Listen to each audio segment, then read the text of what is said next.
আপনাকে একটা গল্প শোনাচ্ছি। একদিন এক ব্যক্তি নিজের দ্বারে লিখে দিলেন, আজ আমি ভীষণ দুঃখী, আজ আমার সাথে কেউ দেখা করতে আসবেন না। কিছুক্ষণ পরে তার এক বন্ধু এলো, সে সেই লেখা পড়ল, তাও গিয়ে তার সাথে দেখা করল। সে বলল, আমি লেখাপড়া জানি না, কিন্তু আমার বন্ধুর মনের এই বেদনা, এটা আমাকে সবসময় ডাক দেয়। এরাই হলো আসল বন্ধু। কোনো কারণে আপনি যদি দুঃখ পান, কোনো সমস্যার সমাধান না বের করতে পারেন, এই সংসার থেকে আলাদা হয়ে যেতে চান, তাও এই বন্ধু আপনার সাথেই থাকবে। সমস্যার সমাধান না দিতে পারলেও আপনার সম্বল হয়ে অবশ্যই থাকবে। হয়তো আপনার দুঃখ কম করতে পারবে না, কিন্তু আশার আলো অবশ্যই দেখাবে। যখন আপনি সংসারের থেকে আলাদা হয়ে যান, তখনও আপনার সাথে যুক্ত থাকে আপনার এই বন্ধু, আসল বন্ধু। এবারে আমরা মানুষেরা বড়ই বিচিত্র। তারা সব সময় যে কোনো জিনিসের মাহাত্ম্য দুবার বুঝতে পারে। এক, তা পাওয়ার আগে। দুই, তা হারাবার পরে। এবারে ঠিক এরকমই আমাদের বন্ধুরাও হয়। যদি আজ আপনার বন্ধুরা আপনার সাথে থাকে, তাদের প্রতি কৃতজ্ঞ থাকুন, তাদের প্রসন্ন রাখুন, তাদের মাহাত্ম্য বুঝুন। কারণ একবার আপনি এদের হারালে, অনুতাপ করলেও আর এদের ফেরত পাবেন না। তাই ভালোবাসুন, বন্ধুত্ব বজায় রাখুন, আর আমার সাথে প্রসন্ন হয়ে বলুন, রাধা রাধা।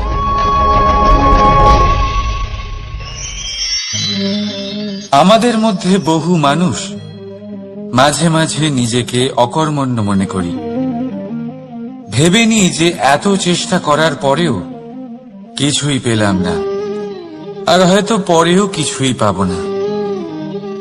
আর সেই জন্য নিজের জীবনের সমস্ত বোঝা অন্য কারোর কাঁধে চাপিয়ে দিই, নিজের ওপরে বিশ্বাস হারিয়ে ফেলি। কেন বুঝতে পারেন না এই কথাটা? যে যতক্ষণ না পায়ে কোনো কাঁটা ফুটবে, ব্যক্তি কি করে বুঝতে পারবে যে এরপর থেকে নিচে তাকিয়ে চলতে হবে? সূর্যকে নিজে জ্বলতে হয় যাতে বাকিদের প্রকাশ দিতে পারে সে। রাতের অন্ধকারের সাথে লড়াই করার জন্য চন্দ্রিমাকে আকাশে একা উজ্জ্বল হতে হয়। নদী নিজের যাত্রা কি করে করে, নিজের পথ কি করে নির্মাণ করে? সে পাথরের সাথে লড়াই করে তা বানায়। যদি স্বয়ং আপনি নিজের সাহায্য করতে অক্ষম হন, তাহলে নিশ্চিতভাবে আপনার এই জীবন ব্যর্থ হয়ে যাবে।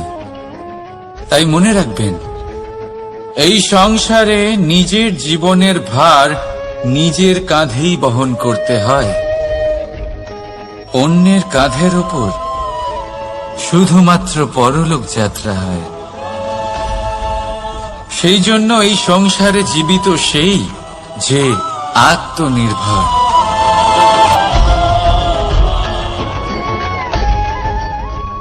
রাধা রাধা।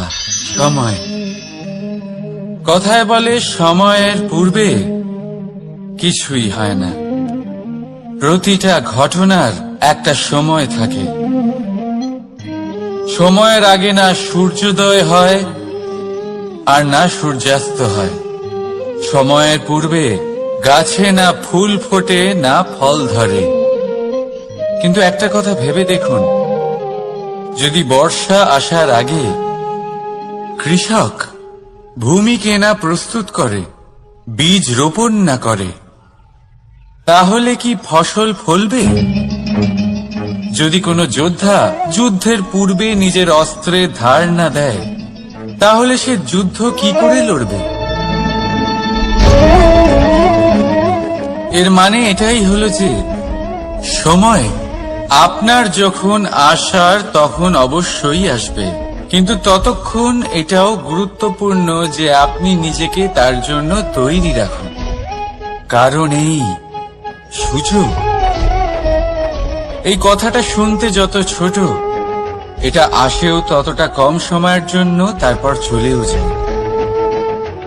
এবার যদি সুযোগ আপনার হাতে আসে আর আপনি তার জন্য তৈরি না থাকেন, তাহলে আপনি সাফল্য কি করে পাবেন? তাই আপনি সঠিক সময়ের জন্য অপেক্ষা করুন, সেই সুযোগের জন্য অপেক্ষা করুন, কিন্তু ততক্ষণ নিজের চেষ্টার দ্বারা নিজেকে আরো সক্ষম করে তুলুন। কারণ সাফল্য আপনার জন্য অপেক্ষা করছে, শুধু আপনি তার জন্য তৈরি থাকুন। রাধা রাধা। কথা মানুষের পাওয়া সবচেয়ে অদ্ভুত উপহার। এই কথাই মানুষকে এই সংসারের সমস্ত প্রাণীর থেকে ভিন্ন করে তোলে,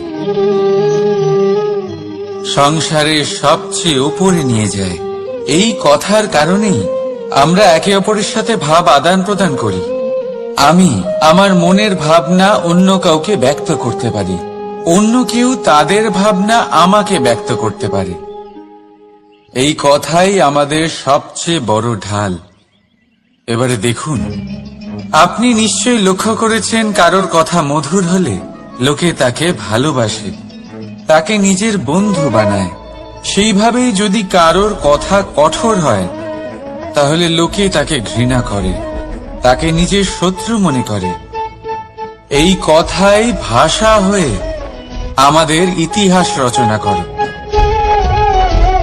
তবে আমরা কি সত্যি বাণীর বিষয়ে অতটাই ভাবি যতটা আমাদের ভাবা উচিত? ভেবে দেখুন, মানুষের কথা বলতে শিখতে কত সময় লাগে। কোনো বালক 1.5 বছর বয়সে কথা বলতে শেখে, কেউ 2 বছরে, কেউ 3। এবার দেখুন, মানুষ 1.5 বছর বয়সে কথা বলতে শিখে গেলেও তার কি বলা উচিত এটা সারা জীবনেও শিখতে পারে না। এর উপরে মনোনিবেশ করুন, এটা বোঝবার চেষ্টা করুন কি বলা উচিত।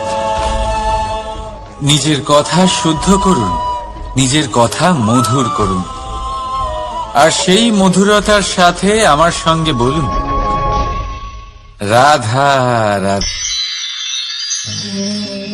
এই লক্ষ্য আসলে কি?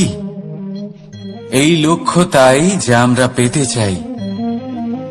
এই সংসারে সুখী কে হয়? সুখী সেই যে তার লক্ষ্য পেয়ে গেছে। দুঃখী কে হয়? দুঃখী সেই যে তার লক্ষ্য এখনো পায়নি।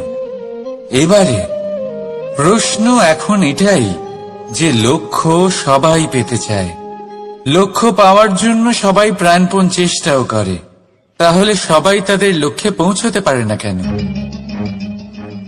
ঠিক আছে, কোথাও না কোথাও কিছু না কিছু কমতি থেকেই যায়, যাই বাধা থাক। আজকে আমি আপনাকে একটা উপায় বলবো এই লক্ষ্য পাওয়ার জন্য। একটা কাগজ নিন, তাতে একটা চিহ্ন বানান, সেটাই হবে আপনার লক্ষ্য। এবারে সেই লক্ষ্যে পৌঁছানোর একটা পথ বানান। এবারে এই যাত্রাকে ভিন্ন ভিন্ন ভাগে বিভাজন করে দিন। এবারে এটা হলো আপনার পরিকল্পনা। এবার এই পরিকল্পনা ক্রমানুসারে আপনি পালন করতে থাকুন, এটাই হবে আপনার চেষ্টা। এবার এইভাবে যদি আপনি চেষ্টা করতে থাকেন, যাই আপনার কল্পনা হোক না কেন তা বাস্তব অবশ্যই হবে। তাহলে এই কল্পনাকে বাস্তবে রূপান্তরিত করুন। এইভাবেই নিজের পরিকল্পনা পালন করতে থাকুন। আপনার যাই কল্পনা থাকুক বা যাই লক্ষ্য থাকুক, তা বাস্তবে পরিণত হয়ে আপনার হাতে অবশ্যই আসবে। রাধা রাধা। বাবার এক মিত্র ছিলেন, বড়ই দুঃখী ছিলেন, বিপদে পড়েছিলেন। কি করবেন? ব্যবসা ভালোভাবে চলছিল না, বাড়িতে শান্তি ছিল না, সমস্ত জায়গায় ক্ষতি হচ্ছিল। তাই উনি একজন জ্যোতিষীকে দেখালেন। জ্যোতিষী বললেন, আপনার যে বাড়ি আছে সেটা আপনার জন্য অশুভ, আপনার এই বাড়ি পাল্টে ফেলুন। উনি বাড়ি পাল্টে ফেললেন, তবুও ওনার সমস্যার সমাধান হলো না। তারপর একজন জ্ঞানী ব্যক্তি ওনাকে বললেন যে আপনার জামা কাপড়ের যে রং সেটা বিপদকে আমন্ত্রণ জানাচ্ছে, এই জামা কাপড়গুলিকে পাল্টে ফেলুন। উনি সেগুলো পাল্টে ফেললেন, তাও সমস্যার সমাধান হলো না। আবার একজন জ্ঞানী ব্যক্তি বললেন যে আপনার আশেপাশে যে মানুষজন রয়েছে তারা এটা চায় না যে আপনি সফল হন, তারা আপনার ক্ষতি চায়, তাদের সাথে সমস্ত সম্পর্ক ভেঙে ফেলুন।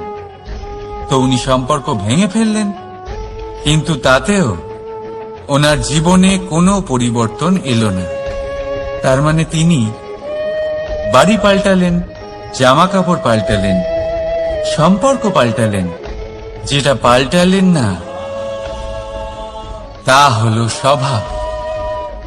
এই যে স্বভাব, এটা অত্যন্ত গুরুত্বপূর্ণ। এই স্বভাবই আপনার ব্যক্তিত্ব তৈরি করে। তাই নিজের স্বভাব শুধরে ফেলুন, তাতে ভালো পরিবর্তন আনুন, সবকিছু ভালোই হবে। রাধা রাধা। ক্রোধ। লোকে বলে যে এই ক্রোধ পাপেরই মূল, কিন্তু সত্যি কি এই ক্রোধ পাপের মূল? একটু ভেবে দেখুন, এই ক্রোধ বাস্তবে আসলে কি? এই ক্রোধ একটা অনুভূতি যা আপনার মধ্যে হঠাৎই অসীমিত তেজ সঞ্চালন করে। এবারে আমি আপনাকে কিছু উদাহরণ দিচ্ছি যাতে আপনি বুঝতে পারেন যে ক্রোধ আপনার জন্য ভালো কি না। যদি কারোর সাথে অন্যায় হয় আর এটা দেখে আপনার ক্রোধ হয়, আর এই ক্রোধ আপনাকে তার সাহায্য করতে প্রেরণা যোগায়, তাহলে এই ক্রোধ অবশ্যই ভালো। যদি কোথাও আপনি দেখেন যে কোনো নারীর উপরে অত্যাচার হচ্ছে আর সেটা দেখে আপনার ক্রোধ হয়, আর এই ক্রোধ আপনাকে তার সাহায্য করতে সাহস যোগায়, তাহলে এই ক্রোধ অবশ্যই ভালো। যদি এই সংসারে কোথাও আপনি কোনো অনৈতিক কাজ বা ছলনা দেখেন আর আপনার তাতে ক্রোধ না হয়, কিছুই অনুভব করেন না, তাহলে এটা কাপুরুষতা। তার মানে এটাই যে আপনি আপনার মনুষ্যত্ব হারিয়ে ফেলেছেন। তাই এটা বোঝার চেষ্টা করুন, আপনার ক্রোধের তেজের ব্যবহারের ওপরে নির্ভরশীল হল এই ক্রোধ আপনার জন্য পাপের সমান, নাকি এই ক্রোধ আপনার জন্য পুণ্যের স্থাপক। রাধা রাধা। মোহ। শাস্ত্রে লেখা আছে যে মোহ শুধু সেই ব্যক্তিকেই নয়, বরং সেই আরেক ব্যক্তিকেও বিনাশ করে দেয় যার ওপরে সেই মোহ আছে। এবারে লোকে কি করেন, এই শাস্ত্রে লেখা কথাগুলি শুধু শাব্দিক অর্থে নেন। এই মোহ, দেখুন, এটা শুভ হতে পারে, শুধু এর রূপ ভিন্ন ভিন্ন হয়, এটা ভালো করে বুঝতে হবে। এবারে মোহ যদি কোনো বস্তুর উপরে থাকে তাহলে তা লালসা হয়ে যায়। মোহ কোনো বিশেষ ব্যক্তির উপরে হয়ে গেলে তা প্রেম নয়, আকর্ষণ হয়ে যায়। মোহ কোনো চাহিদার উপরে হয়ে গেলে তা বাসনা হয়ে যায়। মোহ বিজয়ের উপরে হয়ে গেলে তা কুণ্ঠা হয়ে যায়। মোহ নিজের সংস্কৃতির উপরে হলে আপনাকে সংস্কৃতির রক্ষক বানায়। যদি এই মোহ নিজের গুণের উপরে হয় তাহলে সেই শিল্প দ্বারা আপনি এই সংসারে অদ্ভুত সব কাজ করতে পারবেন। এবারে এটা আপনার উপরে নির্ভরশীল যে এই মোহকে আপনি সৃজনের আধার বানাতে চাইবেন, নাকি বিনাশের অস্ত্র বানাতে চাইবেন? ভেবে দেখুন, সিদ্ধান্ত আপনার।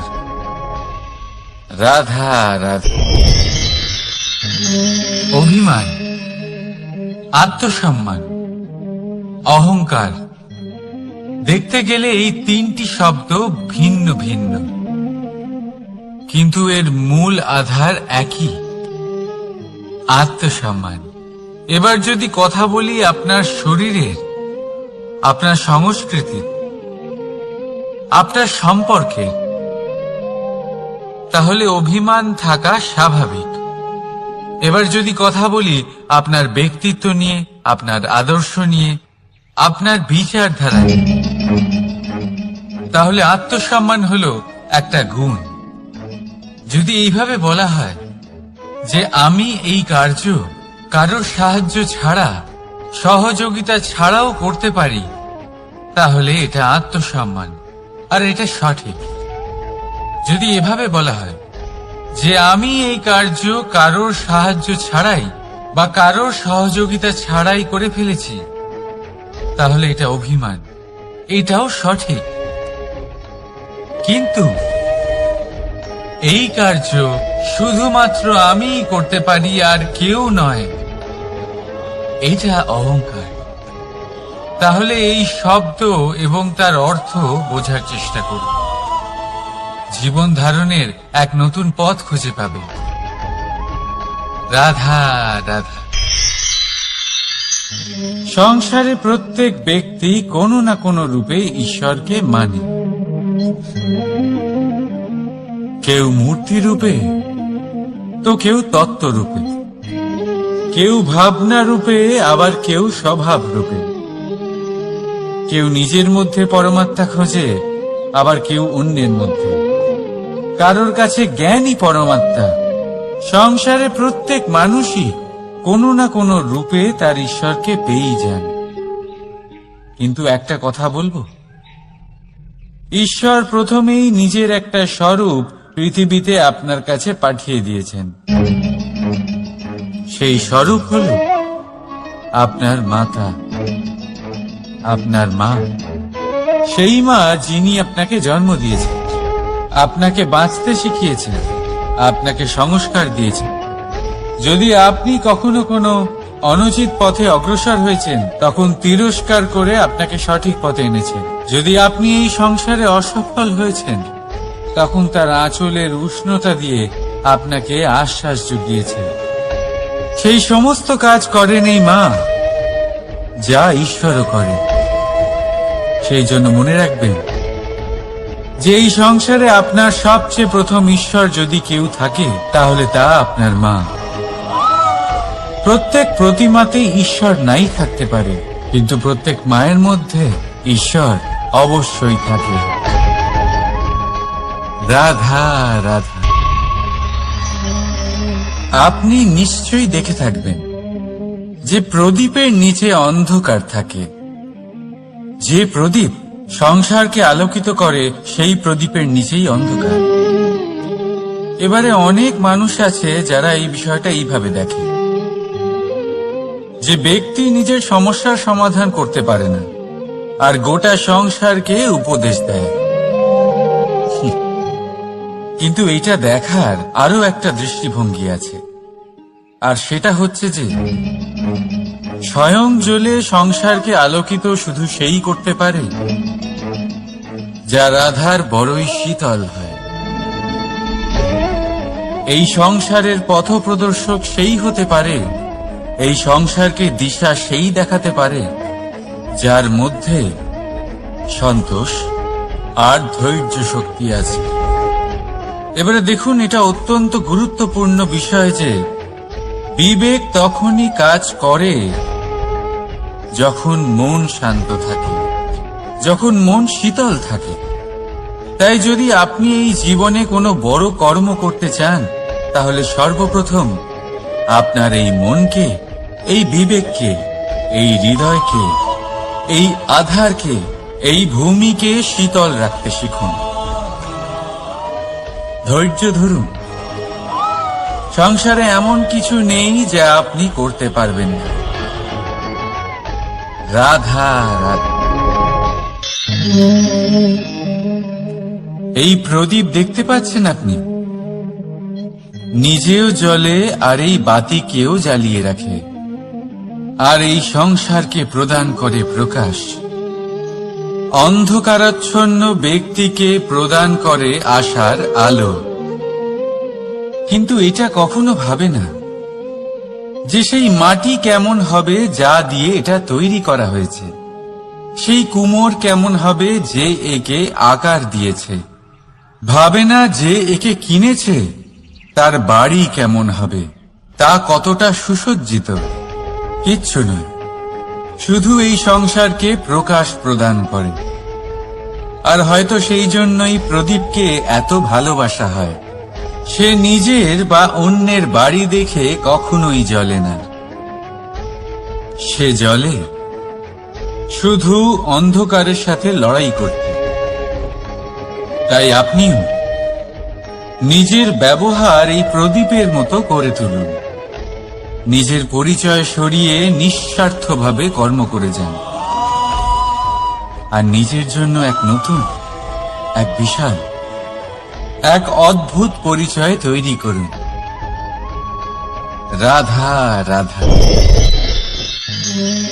এই সংসারে প্রত্যেক ব্যক্তি বড় কিছু করতে চায়, এমন কিছু যা এই সংসারে কেউ আগে কখনো করেনি। এমন জায়গায় পৌঁছতে চায় যেখানে এর আগে কেউ কখনো পৌঁছতে পারেনি, আর কেউ এতে সফলতা অর্জন করে। কিন্তু কিছু মানুষ অসফল হয় কেন? এটাই আমার প্রশ্ন। না তো তাদের ইচ্ছেতে কোনো কমতি থাকে, না কমতি থাকে তাদের চেষ্টায়। তাহলে কেন এরা পিছিয়ে পড়ে? এর উত্তর বড়ই সরল। এই সংসার। আপনাদের বলি কিভাবে। আপনারা সকলে সংসারে মহান কাজ করতে চান, সেই মান, সেই সম্মান পেতে চান যা এর আগে কেউ কখনো পায়নি। কিন্তু আপনার সমস্যা এটাও যে এই কাজে সংসার আপনার সাথে থাকছে না। বড়ই অদ্ভুত ব্যাপার। দেখুন, ভুলে যান গোটা সংসারকে, জীবনে একা একা এগিয়ে চলুন। গঙ্গোত্রী থেকে যখন একটি জলের ফোঁটা বেরোয় তখন সেটা শুধু এক বিন্দু জল। তারপরে যখন সে তার যাত্রা শুরু করে অন্য জলের ফোঁটার সাথে মিশে, তখন সে স্রোতে পরিণত হয়, গঙ্গাতে পরিণত হয়। যদি আপনি জীবনে এগোতে চান তাহলে একলা এগোতে শিখুন, নির্ভীক হয়ে, সাহসের সাথে, ধনাত্মক চিন্তা নিয়ে জীবনে এগিয়ে চলুন, একা এগিয়ে চলুন। আর দেখবেন সেই মান, সেই সম্মান আপনার জন্যই অপেক্ষা করে আছে। রাধা রাধা। কর্ম। মানুষ সর্বদা কর্ম করতে থাকে, আর এই কর্মের জন্যই সে মান, সম্মান, ধন, প্রতিষ্ঠা লাভ করে। এবার মানুষ সবসময় চেষ্টা করে যাতে সে ভালো কর্ম করে যায়। তাহলে আপনাকে বলি, শুধু ভালো কর্ম করাই আবশ্যক নয়, তার থেকে বেশি জরুরি হলো এই খারাপ কর্মকে বোঝা আর তার থেকে দূরে থাকা। কারণ যখনই আপনি কোনো সঠিক কাজ করেন বা ভালো কাজ করেন, কেউ তা মনে রাখে না। কিন্তু এই সংসারে বিষয়টা হলো এরকম, আপনি একটা খারাপ কর্ম করুন আর সেটা সবার মনে থাকে। এই খারাপ কর্ম কাজলের এক কৌটোর মতো হয়, আপনি যতই চেষ্টা করুন বাঁচিয়ে ব্যবহার করার, কিন্তু এই কালিমা কোথাও না কোথাও অবশ্যই লেগে থাকে। সেই জন্য জীবনে ভালো কর্ম অবশ্যই করুন, কিন্তু তার থেকেও বেশি জরুরি হলো এই খারাপ কর্মের থেকে দূরত্ব বজায় রাখা। আর এটা অবশ্যই করব। রাধা রাধা। সংসারে সমস্ত জায়গায় এই ব্যবসা চলতে থাকে। কিছু পাওয়ার জন্য কিছু দিতে হয়, লাভের জন্য কিছু বিনিয়োগ করতে হয়। যদি কারোর অনুভূতি জানতে হয়, তাহলে নিজের অনুভূতিকে ব্যয় করতেই হবে। এবার দেখুন না, কারোর আসল চেহারা যদি জানতে হয়, তাকে স্বাধীনতা দিয়ে দেখুন। যদি কারোর মনের শুদ্ধতা জানতে হয়, তাহলে তাকে ঋণ দিন। যদি কারোর গুণ জানতে হয়, তাহলে তার সাথে একসঙ্গে বসে ভোজন করুন। যদি কারোর ধৈর্যের পরীক্ষা নিতে হয়, তাহলে তাকে তার প্রিয় কাজ করতে বারণ করে দেখুন।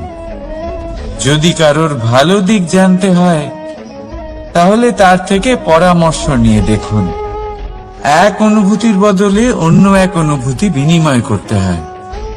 কিন্তু এই সংসারে একটাই এমন অনুভূতি আছে, যেটা দেখার জন্য, যেটা পাওয়ার জন্য আপনাকেও ঠিক সেই অনুভূতিটাই দিতে হবে।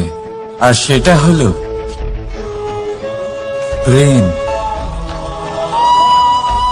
যদি কারোর ভালোবাসা দেখতে হয়, তাহলে তাকে নিঃস্বার্থ ভালোবাসা দিন। যদি কারোর থেকে ভালোবাসা পেতে চান, তাহলে তাকে নিঃস্বার্থ পরিশুদ্ধ ভালোবাসা দিন।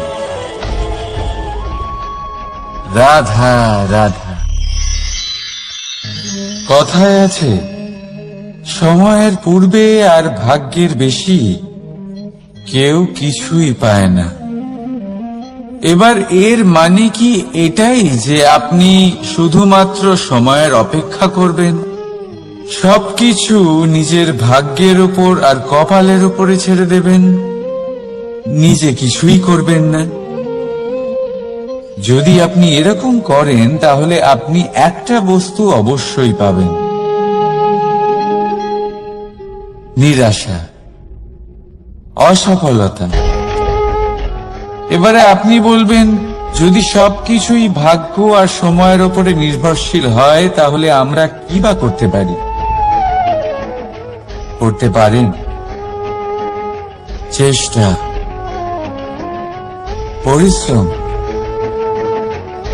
এই চেষ্টাই আপনার জীবনে সেই সময়কে আপনার কাছে টেনে নিয়ে আসে, সেই সময়ে যার অপেক্ষা আপনি করছেন। আর এই ভাগ্য তার সামনেই নত হয় যে সর্বদা পরিশ্রম করতে থাকে। রাধা রাধা। এই পদ্ম ফুল দেখতে পাচ্ছেন? এর অভ্যেস হলো জলস্তরের ওপরে ভাসা। সেই জন্য জলাশয়ের জলস্তর যখন বৃদ্ধি পায়, এই যে ফুলের কাণ্ড দেখছেন, সেটাও বাড়তে থাকে, যাতে এই ফুল জলস্তরের উপরে থাকে। কিন্তু যখন সেই জলাশয়ের জলস্তর নামতে থাকে, সেই কাণ্ড নিজেকে ছোট করতে পারে না, আর এই ফুল নিজের ভারে নিজেই ভেঙে পড়ে। এবার এটা আমাদের সাথেও হয়। সময়ের সাথে আমরা জীবনে যত সাফল্য পাই, আমাদের জীবনের স্তর বাড়তে থাকে। আর যখন আমাদের সংস্থান কমতে থাকে, আমরা সেই জীবন স্তর ছাড়তে পারি না, আর শেষ পর্যন্ত সেই জীবন স্তরের কারণেই ভারাক্রান্ত হয়ে শেষ হয়ে যায়। সেই জন্য যদি কিছু রাখতে হয় তাহলে তা হলো দৃষ্টিভঙ্গি। সাধারণভাবে জীবন যাপন করতে শিখুন, সময়ের চক্রও আপনাকে মাত দিতে পারবে না। রাধা রাধা।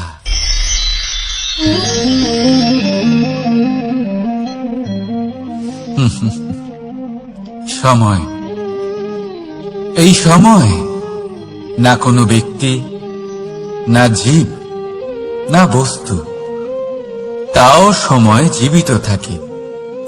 এই সময় না জল, না অগ্নি, আর না বায়ু, কিন্তু তাও আমাদের জীবনের আধার এই সময়। দেখতে গেলে মানুষ এই সময়ের হাতের খেলনা। কখনো আমাদের সময় ভালো হয়, আবার কখনো খারাপ। কেউ সময় আসার প্রতীক্ষা করে, আবার কেউ সময় যাওয়ার প্রতীক্ষা করে, কিন্তু এই সময় কারোর হাতে ধরা দেয় না। এই সময় যা কেউ দেখতে পায় না, এটা সবাইকে সবকিছু দেখিয়ে যায়। দেখিয়ে যায় যে আপনকে আর পরকে, আমাদের শুভাকাঙ্ক্ষীকে আর ক্ষতিকে চায়, আমাদের মিত্রকে আর আমাদের শত্রুকে। এই সময় আপনাকে দেখায় যে আপনি কতটা শক্তিশালী, সেই সময় আপনাকে দেখিয়ে যাবে আপনি কতটা দুর্বল। এই সময় সব কিছু দেখিয়ে যায়। তাই এই সময় যা এতটা শক্তিশালী, তা আমরা নষ্ট কেন করি? ভেবে দেখুন। এবারে উঠুন আর এই সময়ের সম্পূর্ণ ব্যবহার করুন, এই সময়ের সদ্ব্যবহার করুন, কারণ এই সময়কে ব্যবহার করাটাই আপনার হাতে রয়েছে, আর কিচ্ছু না। আর এই সময় একবার বয়ে গেলে তখন যাই করুন না কেন, কখনো ফেরত আসবে না। সময়ের সদ্ব্যবহার করুন আর সবার মধ্যে আনন্দ ছড়ান। আর আসুন আমার সাথে ভালোবেসে বলুন, রাধা রাধা।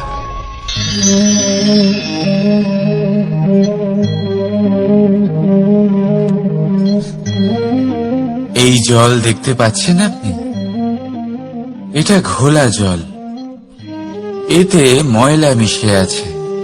কিন্তু যদি আপনি এটা কিছুক্ষণ এমনি ফেলে রাখেন, তাহলে দেখবেন এই ময়লা আপনা থেকেই নিচে থিতিয়ে পড়বে।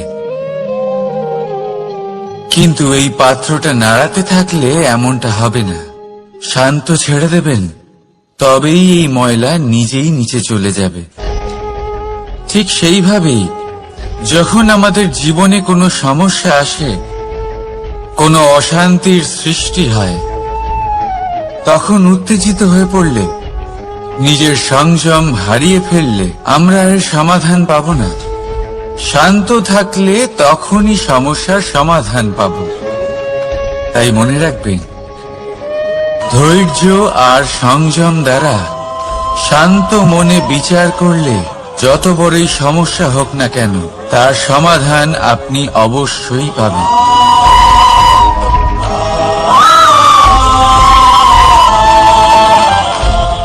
কারণ অশান্তির সমাধান শুধুমাত্র শান্তি। রাধা রাধা। প্রজাপতি আকাশে উড়ে বেড়ায়, সে সুন্দর ফুলের রস আস্বাদন করে, উন্মুক্ত উড়ে বেড়ায়, কিন্তু তারও বিপদ কম কিছু নেই। যেমন হলো পতঙ্গ, জন্তু। এই প্রজাপতিকে নিজের আহার করে নেয়, তাকে এদের থেকে সাবধানে থাকতে হয়।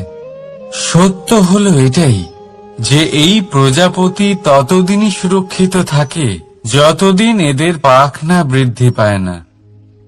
যখন এরা এদের খোলসের মধ্যে থাকে, যখন না কারো দৃষ্টি এদের ওপর পড়ে, আর না কোনো শত্রু এদের আঘাত করতে পারে। কিন্তু তখন তারা বন্ধ থাকে, অবিচল নিশ্চল থাকে। এই সুন্দর সংসার দেখার জন্য, এই সুন্দর আকাশ পাওয়ার জন্য তাকে তার সুরক্ষা ক্ষেত্র থেকে বাইরে বেরিয়ে আসতেই হয়। আর এটাই জীবনের নিয়ম। মানুষের সাথেও ঠিক এরকমই হয়। যদি মানুষ বিশ্রাম আর সুরক্ষা এদের বন্ধন থেকে না বেরোয়, তাহলে সে জীবিত অবশ্যই থাকবে, কিন্তু জীবন ধারণ করতে পারবে না। কারণ যদি জীবনে বড় কিছু করতে হয়, বড় কোনো কিছু পেতে হয়, সাফল্যের শিখর অবধি পৌঁছতে হয়, তাহলে সর্বপ্রথম আপনাকে নিজের সুরক্ষা ক্ষেত্র থেকে বেরিয়ে আসতেই হবে। এই আরামকে ত্যাগ করতেই হবে। তবেই আপনি সফল হতে পারবেন। তবেই আপনি এই প্রজাপতির মতো আকাশে উড়ে বেড়াতে পারবেন।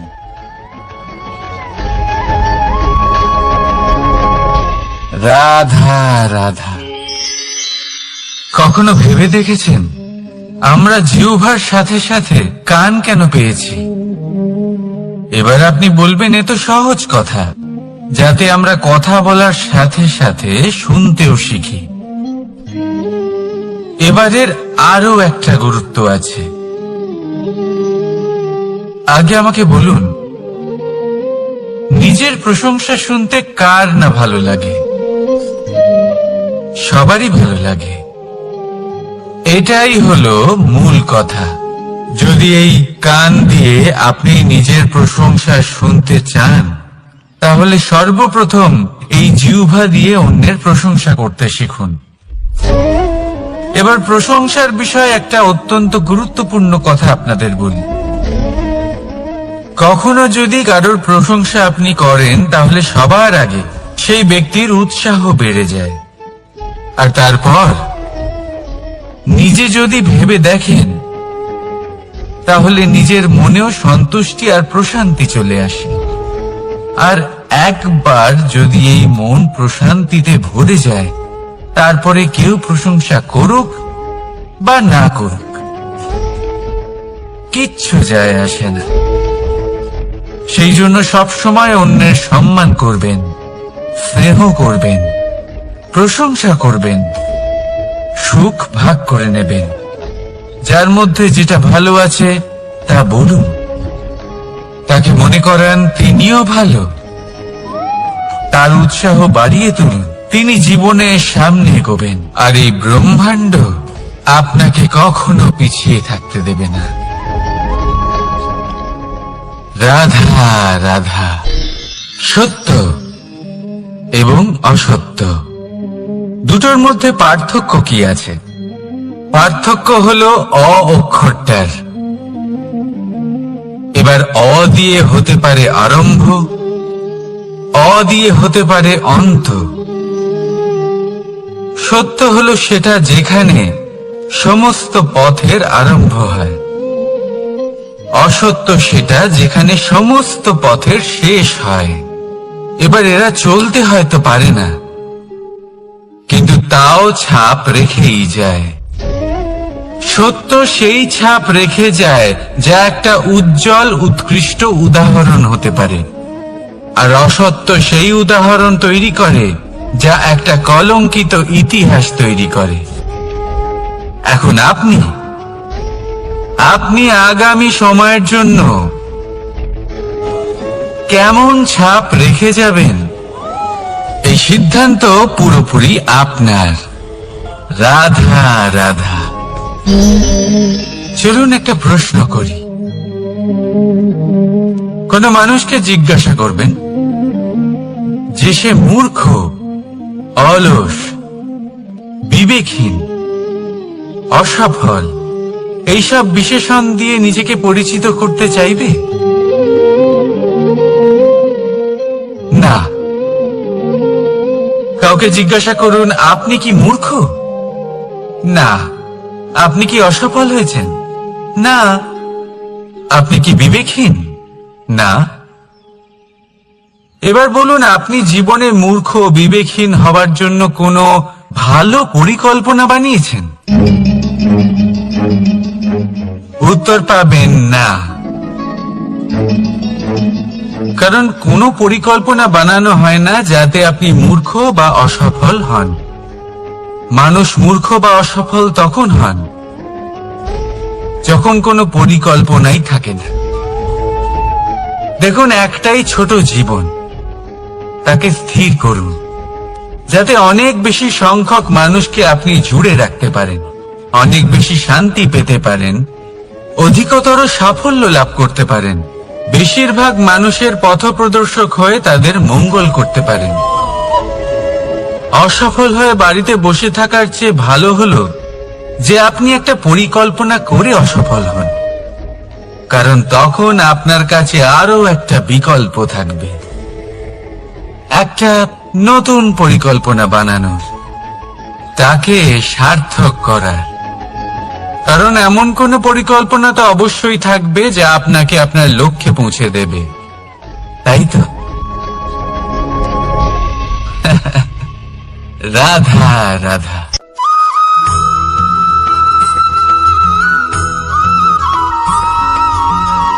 কেউ বলে জীবন খুব ক্ষণস্থায়ী, কেউ বলে জীবন হলো একটা সুন্দর স্বপ্নের মতো, আবার কেউ বলবে জীবন হলো এক কঠোর সত্য। কিন্তু জীবন আসলে কি? জীবন হলো আপনারই প্রতিবিম্ব, একটা দর্পণ। অর্থাৎ আপনি জীবনকে সেইভাবেই পাবেন যেরকম আপনি নিজেকে প্রতিপন্ন করবেন। যদি আপনি দর্পণের দিকে তাকিয়ে হাসেন, তাহলে আপনি সামনে হাসি মুখী দেখতে পাবেন। এবার যদি আপনি গম্ভীর হয়ে থাকেন, তাহলে আপনি একজন রুষ্ট ব্যক্তি দেখতে পাবেন। শেষে সবথেকে বেশি গুরুত্বপূর্ণ হলো আপনার চেষ্টা। আপনাকে সবসময় চেষ্টা করতে হবে যাতে আপনি নিজেকে প্রসন্ন এবং ইতিবাচক মনোভাবে রাখেন। এটা হলো আপনারই উত্তরদায়িত্ব, তাকে পালন করুন। এই মনকে প্রসন্ন রাখুন, এই সংসারকে সুন্দর বলে মনে হবে। আর এই মন প্রসন্ন হয়ে বলবে, রাধা রাধা।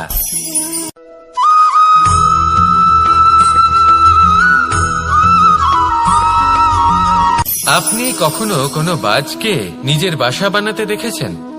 এই বাজ যখনই কোনো বাসা বানায় তখন উঁচু গাছের ডালে বা কোনো পর্বতের শিখরে বাসা বানায়, অনেক উচ্চতায়। আর সেখানে তার সন্তানও জন্মগ্রহণ করে। যখন এই সন্তানেরা জন্মায় তখন এই বাজ খুবই ভালোবেসে এবং খুব সাবধানে এদের পালন পোষণ করে। নিজের ঠোঁট দিয়ে তাদের ঠোঁটে খাবার পরিবেশন করে। কিন্তু যেই সেই সন্তানেরা হৃষ্টপুষ্ট হয়ে যায় এবং সেই কথা বাজ নিজে বুঝতে পেরে যায়, সেই বাজ নিজেই সেই বাসা ছিন্ন ভিন্ন করে দেয়। সেই সন্তান যাদের সবেমাত্র ডানা গজিয়েছে, কিভাবে উড়তে হয় তারা জানে না, সেই সন্তানগুলিকে উচ্চতা থেকে ঠেলে দেয়। সেই সন্তান প্রথমে ভয়ভীত হয়ে যায়। তারা সামনে মৃত্যুকে দেখতে পেয়ে ভয়ের কারণে তাদের ডানা ঝাপটাতে থাকে। আর সেই প্রক্রিয়াতেই সেই সন্তানগুলি উড়তে শুরু করে দেয়। এবার এই ঘটনায় আমরা কি শিক্ষা পেতে পারি? এটাই, যদি আপনি মাতা পিতা হন তাহলে নিজের সন্তানকে অবশ্যই স্নেহ করুন, কিন্তু তাদেরকে নিজের আঁচলের তলায় বেঁধে রাখবেন না। যদি আপনি চান আপনার সন্তান জীবনে উন্নতি করুক, তাহলে নিজের মুঠো থেকে তাদের স্বতন্ত্র করে দিন। এই সংসারে সংঘর্ষ করতে দিন। সেই সন্তান নিজেই বুঝতে পারবে যে জন্মের সময় পাওয়া ডানা কি করে ব্যবহার করতে হয়। আর আপনার চোখের সামনে আপনার সন্তান এই আকাশে উড়তে থাকবে। তাহলে আসুন আমার সাথে ভালোবেসে বলুন, রাধা রাধা।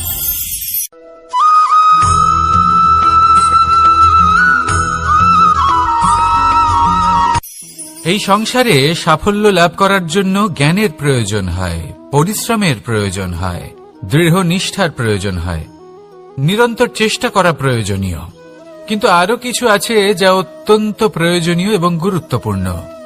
তা হলো ভালো বন্ধু, তাদের থাকা অত্যন্ত প্রয়োজনীয়। যদি ভালো বন্ধু থাকে তাহলে সময় এলে তারা ঢাল হয়ে আপনাকে সুরক্ষা করবেন। সময় এলে অস্ত্রের মতো শত্রুকে সংহারও করবেন। যদি তিনি জ্ঞানী হন, তাদের মধ্যে সদ্গুণ থাকে, তাহলে এই সব গুণ আপনার মধ্যেও প্রবেশ করবে। তাহলে সাফল্যের জন্য ভালো বন্ধু পাওয়া অত্যন্ত প্রয়োজনীয়। কিন্তু শুধু বন্ধু কেন, ভালো শত্রুও থাকা প্রয়োজনীয়। এবার আপনি ভাববেন, এ আমি কি বললাম? যদি আপনার জীবনেও ভালো অর্থাৎ শক্তিশালী শত্রু থাকে, তাহলে আপনিও শক্তিশালী হতে থাকবেন।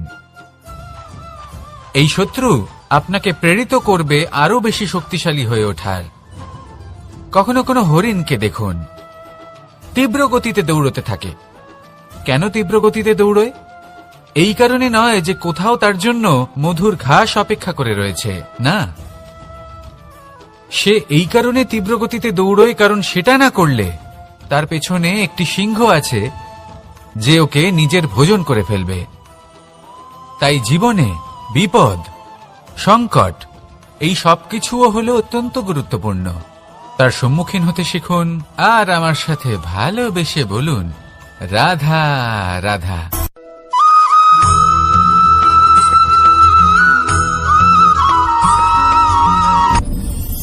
আপনি কি কখনো কোনো জলের ধারা দেখেছেন? তার সামনে যতই মাটি থাকুক না কেন, যতই কাদা থাকুক না কেন, যখন এই জলের ধারা বইতে আরম্ভ করে দেয়, তাহলে নিজের মনের, নিজের ভাবনার, নিজের জীবনের যত অনাবশ্যক তত্ত্ব আছে, অনুপযোগী অংশ রয়েছে, অর্থাৎ অপরিষ্কার অংশ রয়েছে, তা নিজে থেকেই নির্মল হয়ে উঠবে। আর যেরকম জলের ধারা কখনো থেমে থাকে না, সব সময় বয়ে চলে, সেইভাবে আপনিও কখনোই থামবেন না। সবসময় বয়ে চলুন, এগোতে থাকুন। পথে যদি অনেক বিপদ আসে, সমস্যা আসে, থামবেন না, তার উপর নিরন্তর প্রহার করুন, নিরন্তর প্রয়াস করুন আর অগ্রসর হন। আপনি ভেবে দেখুন, এই জলের ধারা কখনো থেমে থাকে না, সবসময় বয়ে চলে, বিপদের সম্মুখীন হয়ে তাকে সাথে বয়ে নিয়ে চলে। সেই জন্য জলের ধারা, প্রবাহমান এই ধারা, এর থেকে কখনো দুর্গন্ধ আসে না, এতে কখনো ময়লা জমতে পারে না, বরং পালিত হয় সুন্দর প্রাণবন্ত জীবজন্তু, যেমন সুন্দর ছোট মাছ। তাই আপনিও এটাই করুন, কখনো থামবেন না, শুধু চলতে থাকুন, জলের ধারার মতো বইতে থাকুন। আপনি আপনার লক্ষ্য অবশ্যই খুঁজে পাবেন, আর তার সাথে নিজের অন্তরের যে মালিন্য রয়েছে তা আপনি নিজেই নিজের থেকে দূরে করে দেবেন। তাহলে আসুন আর আমার সাথে ভালোবেসে বলুন, রাধা রাধা।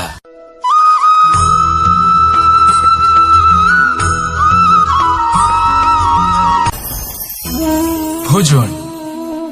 এবার ভোজন সংগ্রহ করার জন্য মানুষ কি না করেন, সবসময় চেষ্টা করতে থাকেন। ফসল উৎপাদনের জন্য অনেক পরিশ্রম করতে থাকেন, কিন্তু অনেক সময় অনেক পরিশ্রম করার পরেও ফসল ভালো উৎপাদন হয় না। এর কারণ কি? কারণ হলো এটাই যে আপনি পরিশ্রম হয়তো অনেক করেছেন, কিন্তু আপনার নজর তো সেই বীজের দিকে ছিলই না যা আপনি রোপণ করেছেন। সেই জন্য সব সময় কোনো বীজ রোপণ করার আগে তাকে পরখ করে দেখুন, তা অত্যন্ত আবশ্যক। আর সেইভাবেই যখনই কোনো কর্মের প্রশ্ন আসে, তাহলে সেখানে শুধুমাত্র পরিশ্রম যথেষ্ট নয়, সেই কাজের প্রতি আপনার কর্তব্য কি, আপনার উদ্দেশ্য কি, সেটা জানা হলো অত্যন্ত গুরুত্বপূর্ণ। তাই কর্ম করুন, কিন্তু সেই কর্মের প্রতি আপনার যা উদ্দেশ্য তার মাহাত্ম্য বুঝতে চেষ্টা করুন। তাহলে আসুন আমার সাথে ভালোবেসে বলুন, রাধা রাধা।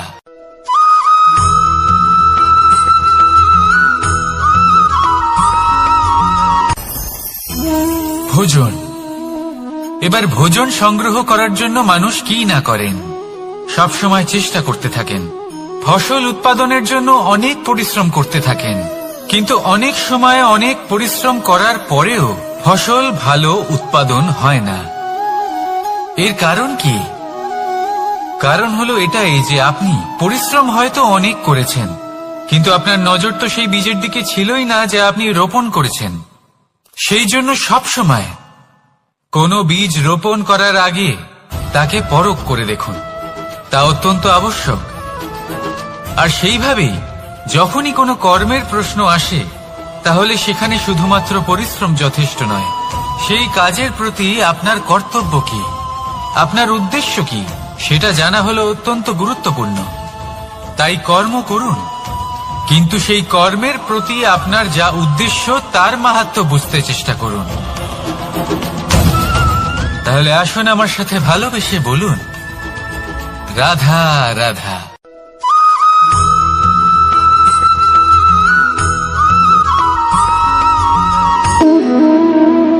সম্পর্ক হলো আমাদের জীবনের একটি আধার। কিছু সম্পর্ক এমন যা আমরা জন্মসূত্রে লাভ করি, যেমন পরিবার, মা, বাবা। কিছু সম্পর্ক আছে যা আমরা জীবনে অর্জন করে থাকি, তা সে প্রেমের হোক, স্নেহের হোক বা বন্ধুত্বের। এই সকল সম্পর্ক লাভ করার বা গড়ে তোলার 5টি ধাপ রয়েছে। প্রথম ধাপ, কোনো ব্যক্তির সাথে আলাপ হওয়া, তার সাথে কথা বলা বা তাকে দেখা। দ্বিতীয় ধাপ, সে ব্যক্তিকে আমাদের ভালো লাগা। তৃতীয় ধাপ,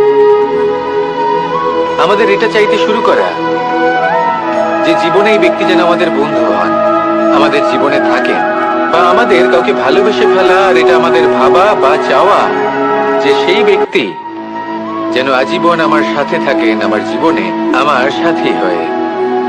চতুর্থ ধাপ, লাভ করা। এবার এই ধাপটি অনেক মানুষের পক্ষেই খুবই সরল হয়, বড়ই সরলভাবে নিজেদের সঙ্গীকে লাভ করে থাকেন। কিছু মানুষের জন্য এই ধাপ অত্যন্ত কঠিন হয়ে থাকে। অনেক প্রতিকূল পরিস্থিতির উপর জয়লাভ করে তারা সঙ্গীকে লাভ করেন, কিন্তু লাভ অবশ্যই করেন। এরপরে আসে পঞ্চম, অন্তিম এবং সব থেকে গুরুত্বপূর্ণ ধাপ। সেটা হলো সেই সম্পর্ক পালন করা। এটা হলো এমন এক বিষয় যা প্রত্যেক মানুষের শেখা উচিত। যদি ব্যক্তি নিজের জীবনে সম্পর্ক রক্ষা করতে শিখে যান, তবে প্রত্যেক সম্পর্ক তার জীবনকে স্বর্গ করে তুলবে। আসুন আর আমার সাথে ভালোবেসে বলুন, রাধা রাধা।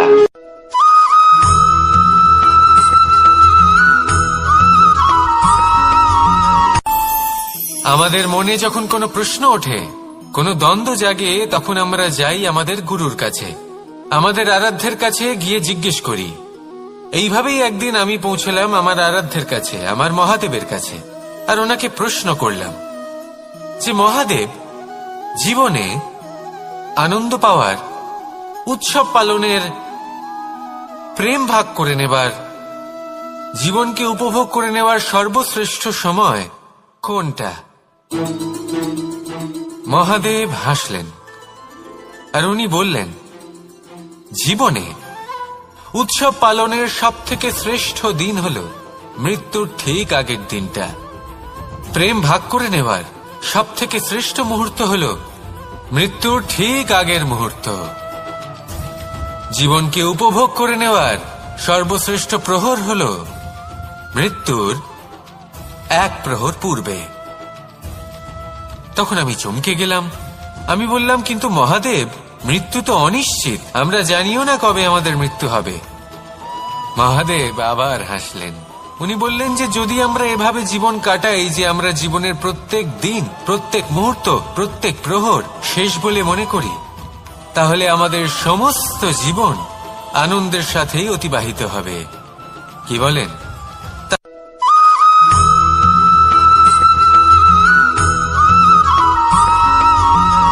এই সংসারে কোনো বস্তু হোক বা ব্যক্তি হোক, তার একার গুরুত্ব কিন্তু খুব বেশি নয়।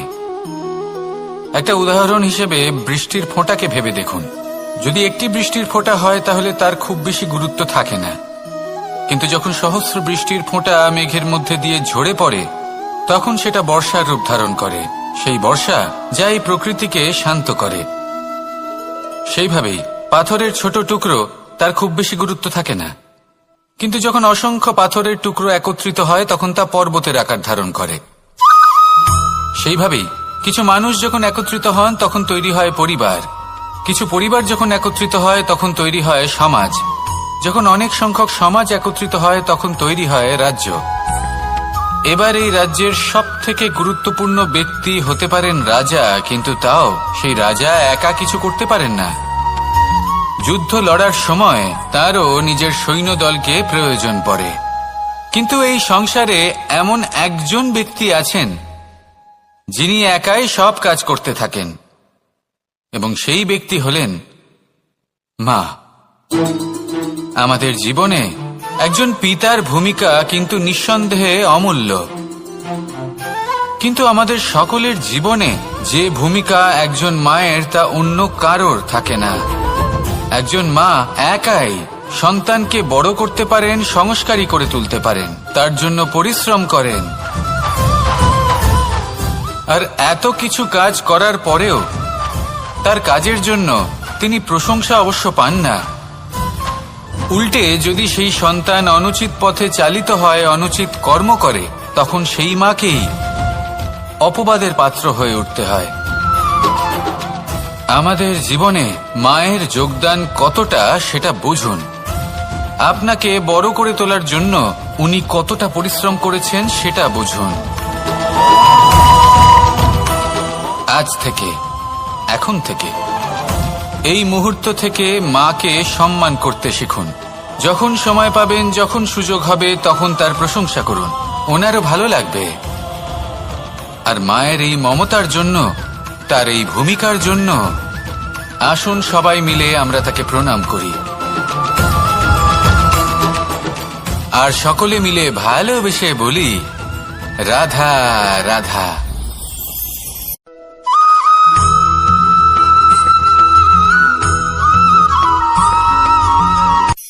এই সংসারে সাফল্য লাভ করার জন্য জ্ঞানের প্রয়োজন হয়, পরিশ্রমের প্রয়োজন হয়, দৃঢ় নিষ্ঠার প্রয়োজন হয়, নিরন্তর চেষ্টা করা প্রয়োজনীয়। কিন্তু আরো কিছু আছে যা অত্যন্ত প্রয়োজনীয় এবং গুরুত্বপূর্ণ। তা হলো ভালো বন্ধু। তাদের থাকা অত্যন্ত প্রয়োজনীয়। যদি ভালো বন্ধু থাকে তাহলে সময় এলে তারা ঢাল হয়ে আপনাকে সুরক্ষা করবেন। সময় এলে অস্ত্রের মতো শত্রুকে সংহারও করবেন। যদি তিনি জ্ঞানী হন, তাদের মধ্যে সদ্গুণ থাকে, তাহলে এই সব গুণ আপনার মধ্যেও প্রবেশ করবে। তাহলে সাফল্যের জন্য ভালো বন্ধু পাওয়া অত্যন্ত প্রয়োজনীয়। কিন্তু শুধু বন্ধু কেন, ভালো শত্রুও থাকা প্রয়োজনীয়। এবার আপনি ভাববেন, এ আমি কি বললাম? যদি আপনার জীবনেও ভালো অর্থাৎ শক্তিশালী শত্রু থাকে, তাহলে আপনিও শক্তিশালী হতে থাকবেন।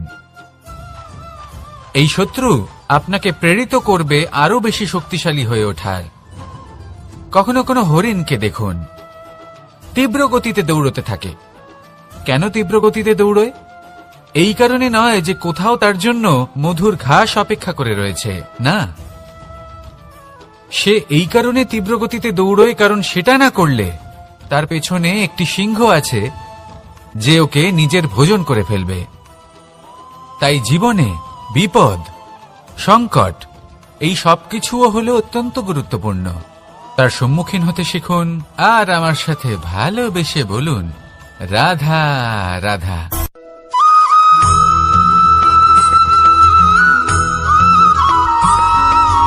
কথায় আছে, প্রত্যেক পুত্র তার পিতার প্রতিচ্ছবি হয়, আর সমস্ত প্রতিচ্ছবি চায় যেন সে তার অস্তিত্ব প্রাপ্ত করতে পারে। পুত্র চায় সে যেন তার পিতার মতো হয়, বা কখনো কখনো তার থেকেও শ্রেষ্ঠ হয়। সেটা কোনো অনুচিত ব্যাপার নয়।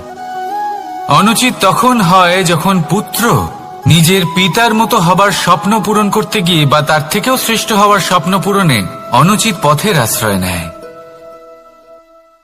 কারণ তারপরে সে তার পিতার গুণগুলি আত্মসাৎ করতে চায় না। সে শুধুই এটা চায় যে সংসারের চোখে যেন আমি শ্রেষ্ঠ প্রমাণিত হই। এটা অনুচিত। সংসারে এমন অনেক মানুষ আছেন যারা এই কারণে শ্রেষ্ঠ হওয়ার চেষ্টা করেন যাতে তার পরিবারের তার পিতার সম্মান বৃদ্ধি পায়। এমনও মানুষ থাকেন, আর এটাই হলো পার্থক্য উদ্দেশ্যের। মনে রাখবেন, যদি আপনার উদ্দেশ্য শুভ হয় তাহলে পথও শুভ হবে। যদি আপনার উদ্দেশ্য অশুভ হয় তাহলে পথও অশুভ হবে। তাহলে নিজের পিতার মতো হবার চেষ্টা অবশ্যই করুন, তার থেকেও শ্রেষ্ঠ হওয়ার চেষ্টা অবশ্যই করুন, কিন্তু মনে রাখবেন আপনার সংকল্প আর আপনার উদ্দেশ্য এই দুই শুভ হওয়া উচিত। তাহলে আসুন আর আমার সাথে ভালোবেসে বলুন, রাধা রাধা।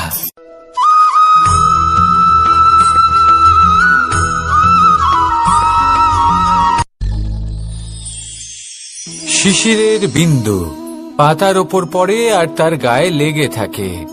পাতা তাকে শুষে নিতে পারে না আর শেষ পর্যন্ত সে ঝরে পড়ে যায়। অন্যদিকে রয়েছে মেঘ এবং চাতক। এদের মধ্যে অনেক দূরত্ব থাকে। মেঘ থাকে আকাশে আর চাতক থাকে ধরিত্রীতে। কিন্তু যখন এই মেঘ থেকে বৃষ্টি ঝরে পড়ে, এই চাতক কিন্তু সেই জলই পান করে, নয়তো সে তৃষ্ণার্ত থেকে যায়। এবার অন্যদিকে দেখলাম শিশির বিন্দু আর পাতার এই সম্পর্ক। এরা খুব কাছাকাছি থাকে, ঘনিষ্ঠও থাকে। অন্যদিকে রয়েছে মেঘ এবং চাতকের সম্পর্ক, যাদের মধ্যে অনেক দূরত্ব থাকা সত্ত্বেও তারা খুব ঘনিষ্ঠ, তাই না? এই সারমর্ম খুব সরল। এই নৈকট্য, এই দূরত্ব, তা আপনার সম্পর্কে প্রভাব কিছুতেই ফেলতে পারে না। এই নৈকট্য, এই দূরত্ব, এইসব হলো শুধুমাত্র মনের ব্যাপার। কখনো আপনি অনুভব করেছেন আপনি কারোর থেকে অনেক অনেক দূরে আছেন, অনেক দূরে আছেন, তাও সেই ব্যক্তির প্রতি আপনি টান অনুভব করেন।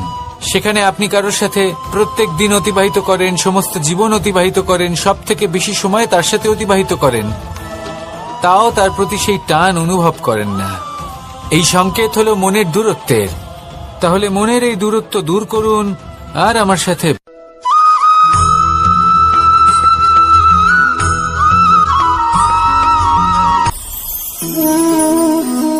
শক্তি এক অত্যন্ত বিচিত্র বস্তু, বা বলতে পারেন অনুভূতি। পিতা সবসময় চান যেন তিনি তার শক্তি পুত্রকে। আসুন আপনাকে সহজে বোঝাই। যদি আপনি সুপাত্র হন আর আপনাকে শক্তি দেওয়া হয়, তাহলে আপনি সেই শক্তির গুরুত্ব বুঝবেন, কোথায় সেই শক্তি প্রয়োগ করা উচিত সেটা বুঝবেন। আর এটা যেহেতু অর্জন করা শক্তি হবে, সেই শক্তির অপব্যবহার হবে না। কিন্তু যদি এই আপনি কুপাত্র হন আর যদি আপনাকে এই শক্তি দেওয়া হয়, তাহলে কি হবে? দেখতে গেলে এই শক্তি আপনি দান হিসেবে পেয়েছেন, তাই না আপনি এই শক্তির গুরুত্ব বুঝবেন আর না এর প্রয়োগ আপনি জানবেন। তার অপব্যবহার হওয়া সুনিশ্চিত। তাই যদি আপনি কোনো শক্তি অর্জন করতে চান, তাহলে আগে তার যোগ্য হয়ে উঠুন। পুত্র নয়, পাত্র হয়ে উঠুন। আর আমার সাথে ভালোবেসে বলুন, রাধা রাধা।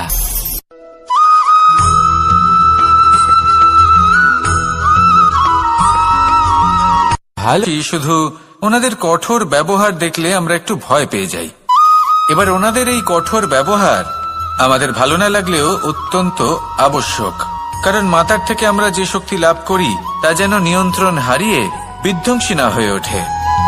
আমরা যেন কোনো কুপথে না চলে যাই, আমরা কখনো যেন দোষ না করে ফেলি। শুধু সেই জন্য পিতা এবং গুরু একটু কঠোর হয়ে ওঠেন, এবং ওনাদের এই কঠোর আচরণ ভবিষ্যতে গিয়ে আমরা অবশ্যই বুঝতে পারি। জীবনে কিছু বছর আমরা এগিয়ে যাই আর তারপর আমরা বুঝতে পারি যে বাবা এবং গুরু আমাদের যথেষ্ট ভালোবাসতেন, কিন্তু ওনাদের ভালোবাসার বহিঃপ্রকাশ আলাদা। প্রয়োজনীয় হলো এটা দেখার, এটা বোঝার যে শুরু থেকে আমাদের প্রতি ওনাদের আচরণ কেমন ছিল। ওনাদের কঠোর হওয়ার পেছনে ওনাদের ভালোবাসাটা বোঝার চেষ্টা করুন, ওনাদের চিন্তাটা বোঝার চেষ্টা করুন, ওনাদের পথপ্রদর্শনের আড়ালে আপনার ভবিষ্যতের জন্য যে পরিকল্পনা ওনারা করেছেন সেটা বোঝার চেষ্টা করুন। তখন আপনারা বুঝতে পারবেন ওনাদের ভালোবাসাকে। আপনার মনের মধ্যে আপনা থেকেই ওনাদের প্রতি সম্মান জেগে উঠবে। নিজের পিতা এবং নিজের গুরু এই দুজনের প্রতি কৃতজ্ঞতা প্রকাশ করুন আর আমার সাথে ভালোবেসে বলুন, রাধা রাধা।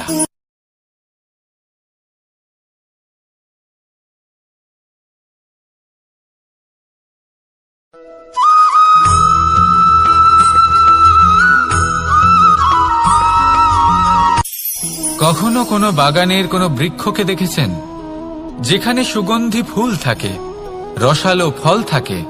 তখন মন প্রফুল্ল হয়ে ওঠে, মন থেকে সেই বৃক্ষের প্রতি ভালোবাসা জন্মায়। কিন্তু যিনি বাগানের মালিক, শুধুমাত্র তিনিই জানেন যে কিভাবে এই বৃক্ষকে আগলে রাখতে হয়, কিভাবে তার পরিচর্যা করলে এতে সুন্দর সুগন্ধি ফুল হবে, রসালো ফল হবে। কখনো কখনো প্রয়োজনের থেকে বেশি রোদ পেলে এই বৃক্ষগুলি শুকিয়ে যায়, প্রয়োজনের থেকে কম রোদ পেলেও এই বৃক্ষ কিন্তু শুকিয়ে যায়। প্রয়োজনের থেকে কম জল যদি পায়, এই বৃক্ষ শুকিয়ে যেতে পারে।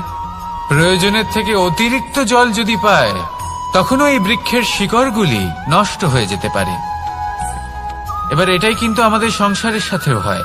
আমাদের সংসারের সকল প্রতিভাশালী ব্যক্তি, যেমন লেখক, বিচারক, প্রবক্তা, যোদ্ধা, এদের সবার ক্ষেত্রে এই কথাটাই প্রযোজ্য। যদি বেশি প্রশংসা করা হয়, তাহলেও এরা হারিয়ে যাবেন। প্রয়োজনের থেকে বেশি যদি নিন্দা করা হয়, তখনও তারা নত হয়ে পড়বেন।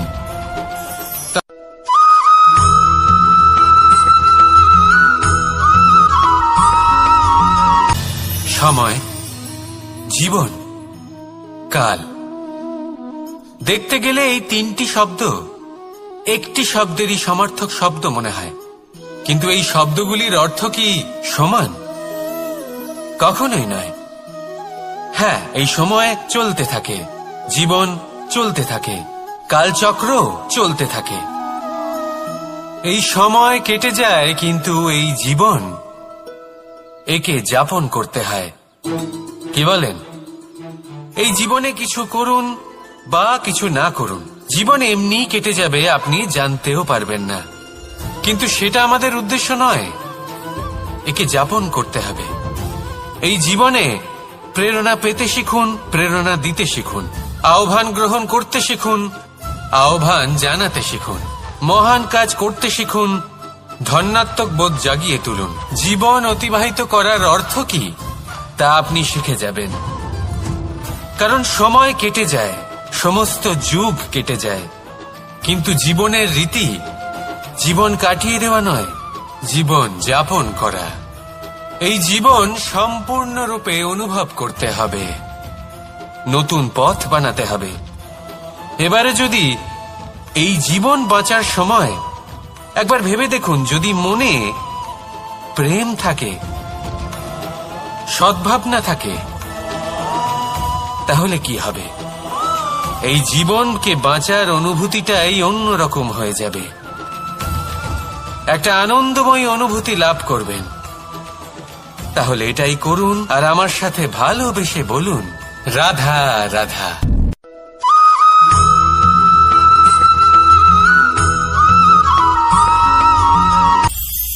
এটা হলো ধান গাছ। এর থেকে যে চাল উৎপন্ন হয় তা মানুষ গ্রহণ করেন। আর এটা কি? এ হলো জংলি ঘাস। একবার ভেবে দেখুন, যদি এই জংলি ঘাস ধান গাছের আশেপাশে থাকে, তাহলে কি হবে? ধান উৎপন্ন হতে পারবে? তা উৎকৃষ্ট হতে পারবে? আমরা কি তা গ্রহণ করতে পারবো? কখনোই নয়। এই জংলি ঘাস ধানকে নষ্ট করে দেবে, কিন্তু নিজে জীবিত থাকবে। এটাই হলো আজকের শিক্ষা। এই সংসারে যদি আপনি নীতির পথে চলতে চান, উচিত কর্ম করতে চান, সংসারকে সেবা করতে চান, তাহলে জংলি ঘাসের মতো ব্যক্তিদের থেকে সবসময় দূরে থাকতে হবে।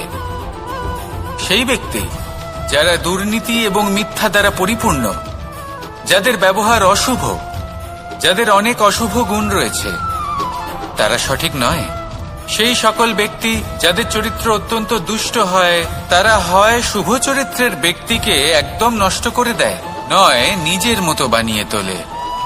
তাই যদি আপনি নীতির পথে চলতে চান, এই সংসারের জন্য শুভ কর্ম করতে চান, তাহলে সেই সঙ্গ লাভ করুন যে সঙ্গ জ্ঞানে পরিপূর্ণ, যাদের মধ্যে অনেক গুণ আছে, যাদের থেকে প্রতিদিন কিছু শিখতে পারবেন। এমন ব্যক্তির সাথে জীবন অতিবাহিত করুন, দুরাচারীদের থেকে দূরে থাকুন। তবেই এই মন প্রসন্ন হয়ে বলবে, রাধা রাধা।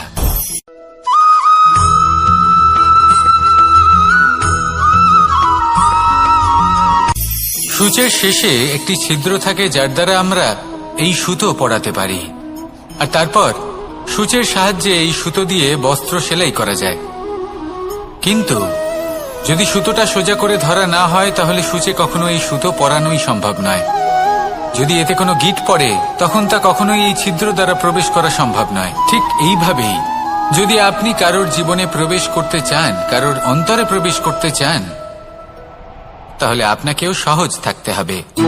এতে কোনো গিঁট থাকলে চলবে না, অর্থাৎ মনে যাতে কোনো মালিন্য না থাকে, যেন কোনো কুচিন্তা না থাকে। যদি এসব থাকে তাহলে আপনি কখনো কারোর জীবনে প্রবেশ করতে পারবেন না। আর যদি কোনোভাবে আপনি প্রবেশ করেও যান তাহলে তার মনে ঘর করতে পারবেন না। নিজেকে এই সুতোর মতন করে তুলুন, সহজ। মনে যেন কোনো কুচিন্তা না থাকে, সবার প্রতি যেন সদ্ভাবনা থাকে, শুভ চিন্তা থাকে। এমনটা করতে থাকুন। এমন একটা দিন আসবে যেদিন এই সমস্ত সংসারের ব্যক্তির মনে আপনি বাস করবেন, আর তখন এই মন প্রসন্ন হয়ে বলবে, রাধা রাধা।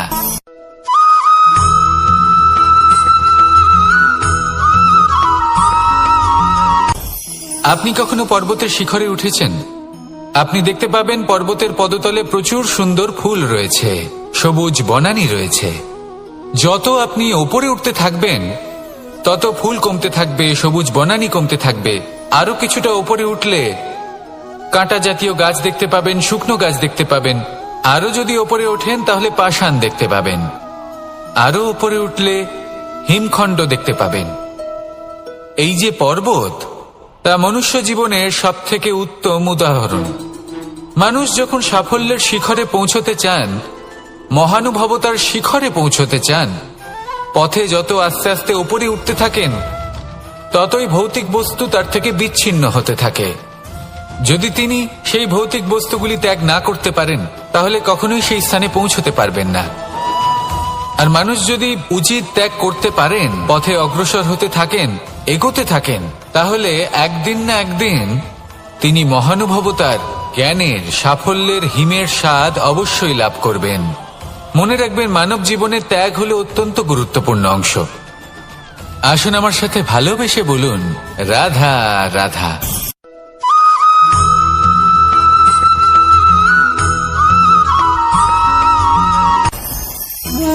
ভোজন। এবার ভোজন সংগ্রহ করার জন্য মানুষ কি না করেন, সব সময় চেষ্টা করতে থাকেন। ফসল উৎপাদনের জন্য অনেক পরিশ্রম করতে থাকেন, কিন্তু অনেক সময় অনেক পরিশ্রম করার পরেও ফসল ভালো উৎপাদন হয় না। এর কারণ কি? কারণ হলো এটাই যে আপনি পরিশ্রম হয়তো অনেক করেছেন, কিন্তু আপনার নজর তো সেই বীজের দিকে ছিলই না যা আপনি রোপণ করেছেন। সেই জন্য সব সময় কোনো বীজ রোপণ করার আগে তাকে পরখ করে দেখুন, তা অত্যন্ত আবশ্যক। আর সেইভাবেই যখনই কোনো কর্মের প্রশ্ন আসে তাহলে সেখানে শুধুমাত্র পরিশ্রম যথেষ্ট নয়, সেই কাজের প্রতি আপনার কর্তব্য কি, আপনার উদ্দেশ্য কি, সেটা জানা হলো অত্যন্ত গুরুত্বপূর্ণ। তাই কর্ম করুন, কিন্তু সেই কর্মের প্রতি আপনার যা উদ্দেশ্য তার মাহাত্ম্য বুঝতে চেষ্টা করুন। তাহলে আসুন আমার সাথে ভালোবেসে বলুন, রাধা রাধা।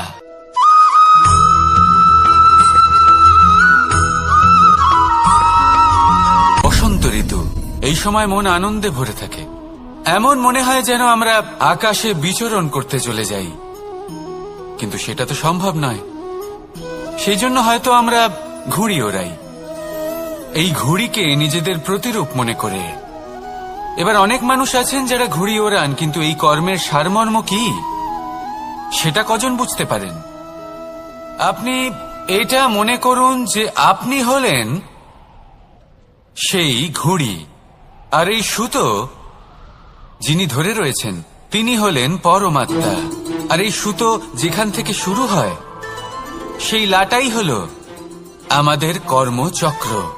এবার আপনি নিজেই অনুমান করুন যে এই উড়ান কার ওপর নির্ভরশীল, পরমাত্মার ওপর আর আপনার কর্মের ওপর। যদি পরমাত্মা আপনার হাত ধরে থাকেন, আপনার সাথে থাকেন, যদি আপনি শুভ কর্ম করতে থাকেন, আপনি এই আকাশে উড়তে থাকবেন। কিন্তু কোথাও কোথাও যদি পরমাত্মার সাথে এই বন্ধন ছিন্ন হয়, আপনার কর্মচক্র খারাপ হয়ে যায় বা থেমে যায়, তাহলে আপনার এই ঘুড়ি কেটে যাবে আর দূরে কোনো গাছের ডালে গিয়ে আটকে যাবে।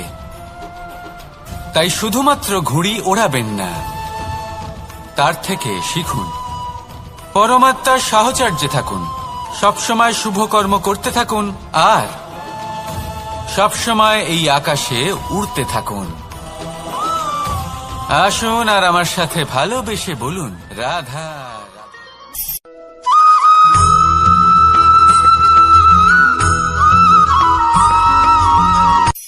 এই সংসারে সাফল্য লাভ করার জন্য জ্ঞানের প্রয়োজন হয়, পরিশ্রমের প্রয়োজন হয়, দৃঢ় নিষ্ঠার প্রয়োজন হয়, নিরন্তর চেষ্টা করা প্রয়োজনীয়। কিন্তু আরো কিছু আছে যা অত্যন্ত প্রয়োজনীয় এবং গুরুত্বপূর্ণ। তা হলো ভালো বন্ধু। তাদের থাকা অত্যন্ত প্রয়োজনীয়। যদি ভালো বন্ধু থাকে তাহলে সময় এলে তারা ঢাল হয়ে আপনাকে সুরক্ষা করবেন। সময় এলে অস্ত্রের মতো শত্রুকে সংহারও করবেন। যদি তিনি জ্ঞানী হন, তাদের মধ্যে সদ্গুণ থাকে, তাহলে এই সব গুণ আপনার মধ্যেও প্রবেশ করবে। তাহলে সাফল্যের জন্য ভালো বন্ধু পাওয়া অত্যন্ত প্রয়োজনীয়। কিন্তু শুধু বন্ধু কেন, ভালো শত্রুও থাকা প্রয়োজনীয়। এবার আপনি ভাববেন, আমি কি বললাম? যদি আপনার জীবনেও ভালো অর্থাৎ শক্তিশালী শত্রু থাকে, তাহলে আপনিও শক্তিশালী হতে থাকবেন। এই শত্রু আপনাকে প্রেরিত করবে আরো বেশি শক্তিশালী হয়ে ওঠার। কখনো কোনো হরিণকে দেখুন, তীব্র গতিতে দৌড়তে থাকে। কেন তীব্র গতিতে দৌড়য়? এই কারণে নয় যে কোথাও তার জন্য মধুর ঘাস অপেক্ষা করে রয়েছে, না।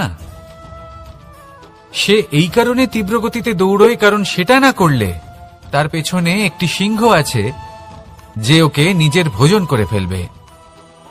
তাই জীবনে বিপদ, সংকট, এই সবকিছুও হলো অত্যন্ত গুরুত্বপূর্ণ। তার সম্মুখীন হতে শিখুন আর আমার সাথে ভালোবেসে বলুন, রাধা রাধা।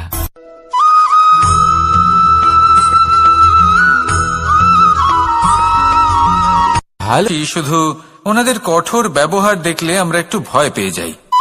এবার ওনাদের এই কঠোর ব্যবহার আমাদের ভালো না লাগলেও অত্যন্ত আবশ্যক, কারণ মাতার থেকে আমরা যে শক্তি লাভ করি তা যেন নিয়ন্ত্রণ হারিয়ে বিধ্বংসী না হয়ে ওঠে।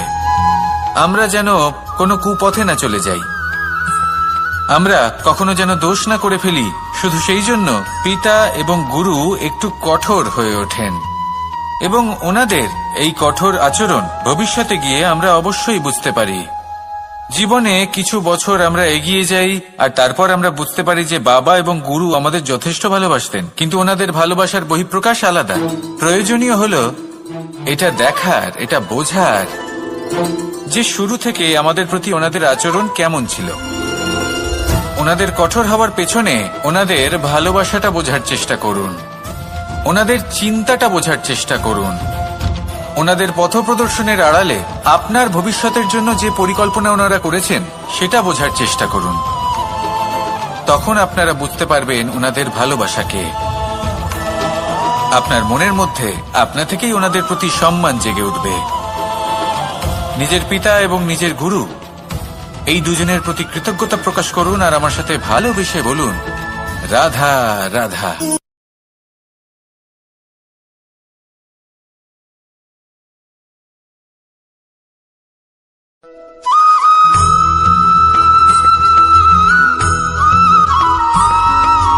কথায় আছে, প্রত্যেক পুত্র তার পিতার প্রতিচ্ছবি হয়, আর সমস্ত প্রতিচ্ছবি চায় যেন সে তার অস্তিত্ব প্রাপ্ত করতে পারে। পুত্র চায় সে যেন তার পিতার মতো হয় বা কখনো কখনো তার থেকেও শ্রেষ্ঠ হয়। সেটা কোনো অনুচিত ব্যাপার নয়। অনুচিত তখন হয় যখন পুত্র নিজের পিতার মতো হবার স্বপ্ন পূরণ করতে গিয়ে বা তার থেকেও শ্রেষ্ঠ হওয়ার স্বপ্ন পূরণে অনুচিত পথের আশ্রয় নেয়। কারণ তারপরে সে তার পিতার গুণগুলি আত্মসাৎ করতে চায় না। সে শুধুই এটা চায় যে সংসারের চোখে যেন আমি শ্রেষ্ঠ প্রমাণিত হই। এটা অনুচিত। সংসারে এমন অনেক মানুষ আছেন যারা এই কারণে শ্রেষ্ঠ হওয়ার চেষ্টা করেন যাতে তার পরিবারের, তার পিতার সম্মান বৃদ্ধি পায়। এমনও মানুষ থাকেন, আর এটাই হলো পার্থক্য উদ্দেশ্যের।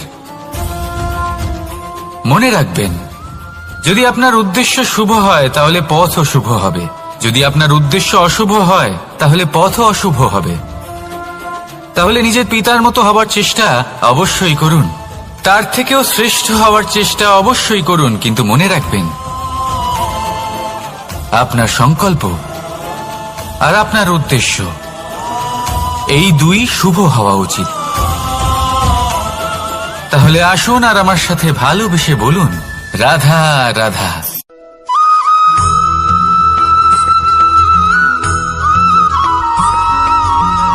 আপনি কখনো কোনো বাজকে নিজের বাসা বানাতে দেখেছেন?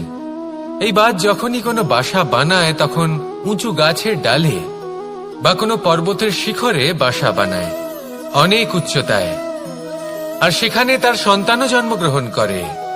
যখন এই সন্তানেরা জন্মায় তখন এই বাজ খুবই ভালোবেসে এবং খুব সাবধানে এদের পালন পোষণ করে, নিজের ঠোঁট দিয়ে তাদের ঠোঁটে খাবার পরিবেশন করে। কিন্তু যেই সেই সন্তানেরা হৃষ্টপুষ্ট হয়ে যায় এবং সেই কথা বাজ নিজে বুঝতে পেরে যায়, সেই বাজ নিজেই সেই বাসা ছিন্ন ভিন্ন করে দেয়। সেই সন্তান যাদের সবেমাত্র ডানা গজিয়েছে, কিভাবে উড়তে হয় তারা জানে না, সেই সন্তানগুলিকে উচ্চতা থেকে ঠেলে দেয়। সেই সন্তান প্রথমে ভয়ভীত হয়ে যায়, তারা সামনে মৃত্যুকে দেখতে পেয়ে ভয়ের কারণে তাদের ডানা ঝাপটাতে থাকে, আর সেই প্রক্রিয়াতেই সেই সন্তানগুলি উড়তে শুরু করে দেয়। এবার এই ঘটনায় আমরা কি শিক্ষা পেতে পারি? এটাই, যদি আপনি মাতা পিতা হন তাহলে নিজের সন্তানকে অবশ্যই স্নেহ করুন, কিন্তু তাদেরকে নিজের আঁচলের তলায় বেঁধে রাখবেন না। যদি আপনি চান আপনার সন্তান জীবনে উন্নতি করুক, তাহলে নিজের মুঠো থেকে তাদের স্বতন্ত্র করে দিন, এই সংসারে সংঘর্ষ করতে দিন। সেই সন্তান নিজেই বুঝতে পারবে যে জন্মের সময় পাওয়া ডানা কি করে ব্যবহার করতে হয়, আর আপনার চোখের সামনে আপনার সন্তান এই আকাশে উড়তে থাকবে। তাহলে আসুন আমার সাথে ভালোবেসে বলুন, রাধা রাধা।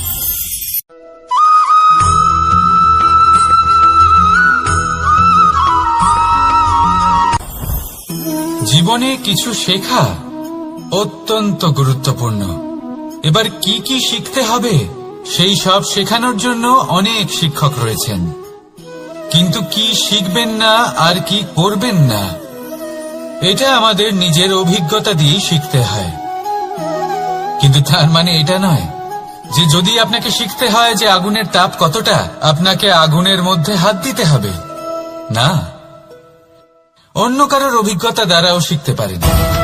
প্রশ্ন শুধুমাত্র একটাই যে আপনি কি শিখতে চান নাকি চান না। যদি আপনি এটাই ভাবেন যে আমি শুধুই নিজের অভিজ্ঞতা দ্বারাই শিখতে চাই, তাহলে জীবনকাল ছোট মনে হবে, অনেক কিছুই শিখতে পারবেন না। তাই নিজের সাথে সাথে বড়দের অভিজ্ঞতার দ্বারাও শেখা শুরু করে দিন, এই সংসারের অভিজ্ঞতা দ্বারা শিখতে শুরু করে দিন। আর এটা নিশ্চিত রূপে শেখা আবশ্যক যে কখন কি করবেন না, কোথায় থামতে হবে আর কোথায় থামবেন না। তাহলে আসুন আর আমার সাথে ভালোবেসে বলুন, রাধা রাধা।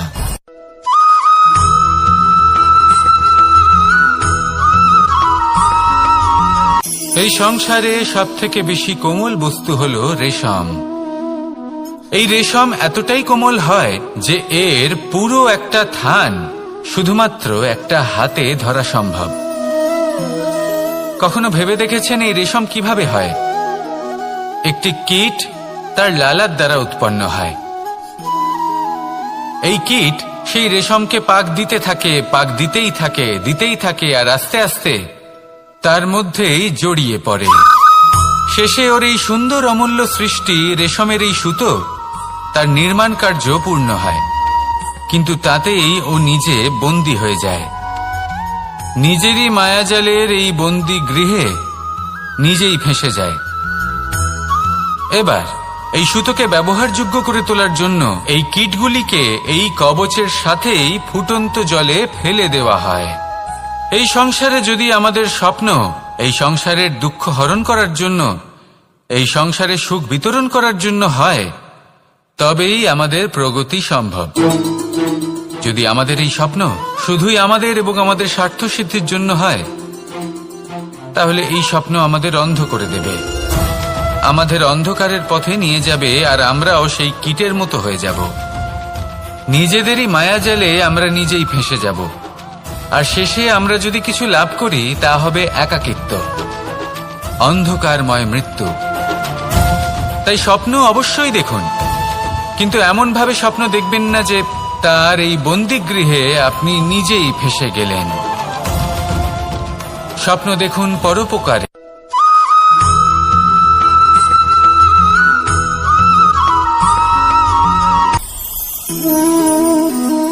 শক্তি এক অত্যন্ত বিচিত্র বস্তু, বা বলতে পারেন অনুভূতি।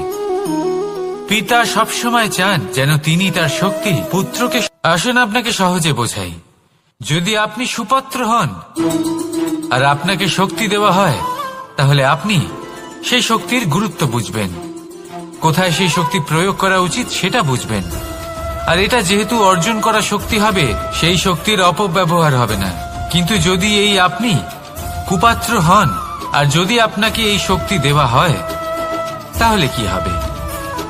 দেখতে গেলে এই শক্তি আপনি দান হিসেবে পেয়েছেন, তাই না আপনি এই শক্তির গুরুত্ব বুঝবেন, আর না এর প্রয়োগ আপনি জানবেন। তার অপব্যবহার হওয়া সুনিশ্চিত।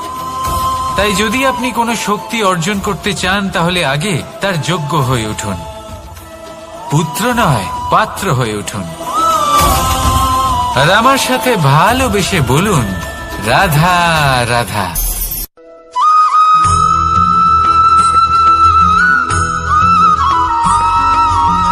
এই সংসারে প্রত্যেক মানুষ এটাই চান যে তিনি যেন ধনবান হন, আর্থিক অবস্থা তার ভালো থাকে, ওনার বাড়িতে লক্ষ্মীর আগমন হয়। কিন্তু সেটা হবে কি করে, সেটাই হলো প্রশ্ন।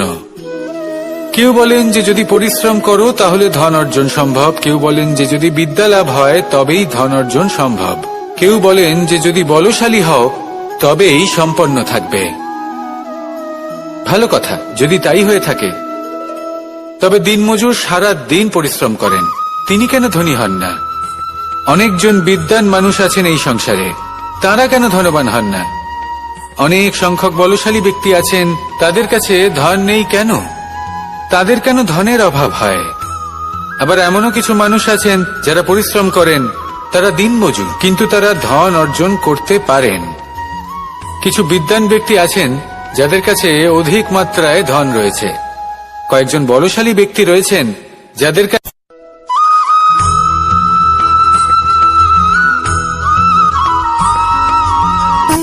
সুখ, দুঃখ এবং শক্তি, এই তিন হলো এই সংসারের ত্রিদেবের মতো। আমাদের জীবনে যা কিছু ঘটছে এই তিনটির ভিত্তির উপরেই হচ্ছে। আসলে এই সংসারের একটা নিয়ম আছে, যখনই আপনি কিছু লাভ করেন, এই সংসার আপনার পরীক্ষা নেয়। এটা জানার জন্য আপনার পরীক্ষা নেয় যে আপনি যা কিছুই লাভ করেছেন, আপনি কি আদৌ সেটার যোগ্য কিনা। ঠিক সেইভাবেই এই সুখ, দুঃখ এবং শক্তি আপনার পরীক্ষা নিয়ে থাকে। যখন সুখ আসে তখন সে আপনার পরীক্ষা নেয় যে আপনার মধ্যে অহংবোধ জাগ্রত হয়নি তো। যদি অহংবোধ চলে আসে তাহলে সুখ সেখানেই সঙ্গ ত্যাগ করে। দুঃখ আপনার ধৈর্যের পরীক্ষা নিতে থাকে, আর যদি আপনার মধ্যে ধৈর্য না থাকে তাহলে এটা আপনাকে আরো বেশি দুঃখের গভীর অন্ধকারে ঠেলে দেবে। সেখানে শক্তি পরীক্ষা নেয় আপনার বিনম্রতার। যদি আপনি বিনম্র না হন, তাহলে হয় এই শক্তি আপনার সঙ্গ ত্যাগ করবে, নয় এই শক্তি বিনম্রতার অভাবে আপনার পতনের কারণ হতে পারে। এই সংসারে যে কোনো ব্যক্তি যিনি এই পরীক্ষায় উত্তীর্ণ হয়ে থাকেন, এই জীবনে তিনি সাফল্য লাভ করেন। আসুন আমার সাথে ভালোবেসে বলুন, রাধা রাধা।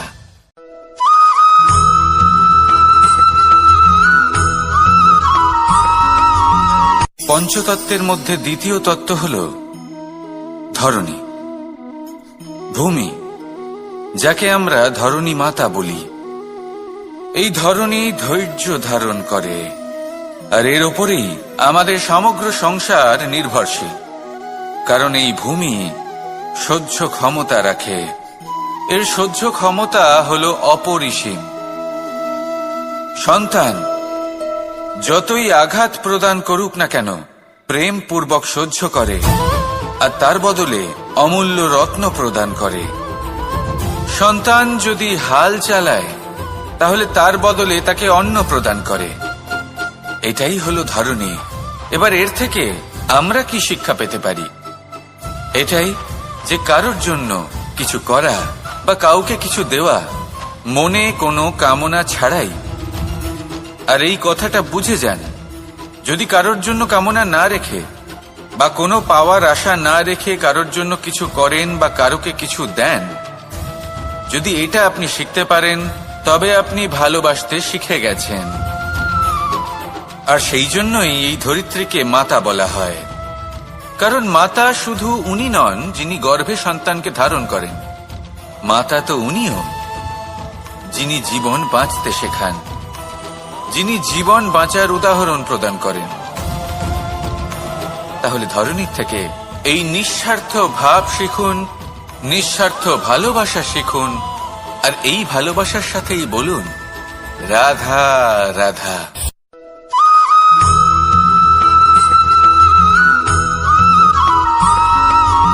মানুষ জন্মগ্রহণ করে, তার সাথে ভয়েরও জন্ম হয়।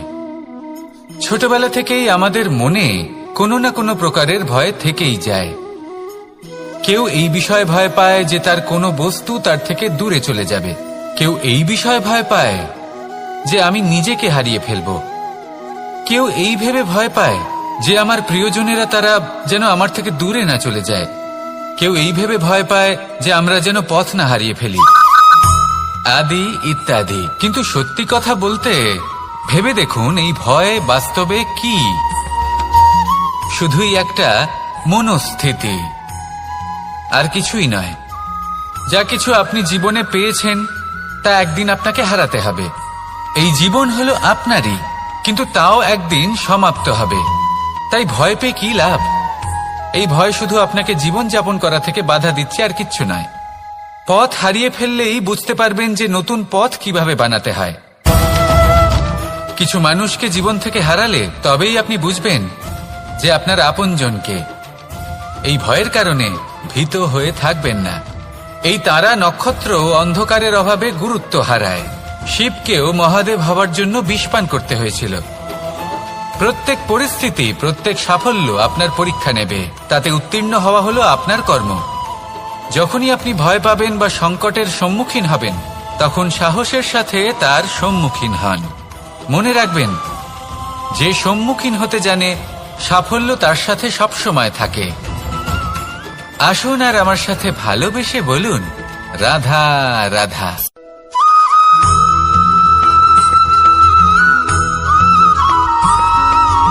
জীবনে অগ্রসর হওয়ার জন্য আমাদের কাকে প্রয়োজন হয়?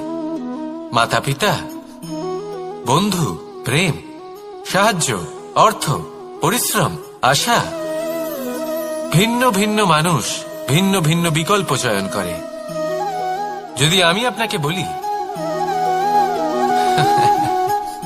তাহলে জয় আর পরাজয়ের মন্ত্র দুটো শব্দের উপর নির্ভর করে, মেনে নেওয়া আর দৃঢ় হওয়া।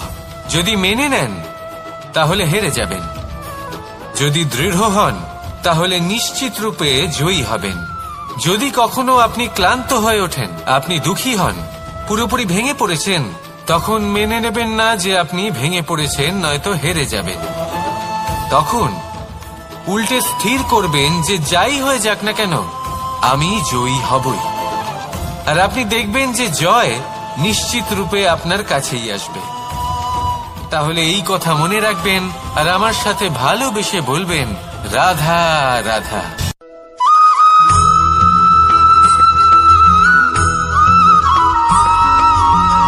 এই সংসারে কোনো বস্তু হোক বা ব্যক্তি হোক, তার একার গুরুত্ব কিন্তু খুব বেশি নয়। একটা উদাহরণ হিসেবে বৃষ্টির ফোঁটাকে ভেবে দেখুন। যদি একটি বৃষ্টির ফোঁটা হয় তাহলে তার খুব বেশি গুরুত্ব থাকে না, কিন্তু যখন সহস্র বৃষ্টির ফোঁটা মেঘের মধ্যে দিয়ে ঝরে পড়ে তখন সেটা বর্ষার রূপ ধারণ করে। সেই বর্ষা যা এই প্রকৃতিকে শান্ত করে। সেইভাবেই পাথরের ছোট টুকরো তার খুব বেশি গুরুত্ব থাকে না, কিন্তু যখন অসংখ্য পাথরের টুকরো একত্রিত হয় তখন তা পর্বতের আকার ধারণ করে। সেইভাবেই কিছু মানুষ যখন একত্রিত হন তখন তৈরি হয় পরিবার, কিছু পরিবার যখন একত্রিত হয় তখন তৈরি হয় সমাজ, যখন অনেক সংখ্যক সমাজ একত্রিত হয় তখন তৈরি হয় রাজ্য। এবার এই রাজ্যের সবথেকে গুরুত্বপূর্ণ ব্যক্তি হতে পারেন রাজা, কিন্তু তাও সেই রাজা একা কিছু করতে পারেন না। যুদ্ধ লড়ার সময় তারও নিজের সৈন্যদলকে প্রয়োজন পড়ে। কিন্তু এই সংসারে এমন একজন ব্যক্তি আছেন যিনি একাই সব কাজ করতে থাকেন, এবং সেই ব্যক্তি হলেন মা। আমাদের জীবনে একজন পিতার ভূমিকা কিন্তু নিঃসন্দেহে অমূল্য, কিন্তু আমাদের সকলের জীবনে যে ভূমিকা একজন মায়ের তা অন্য কারোর থাকে না। একজন মা একাই সন্তানকে বড় করতে পারেন, সংস্কারী করে তুলতে পারেন, তার জন্য পরিশ্রম করেন।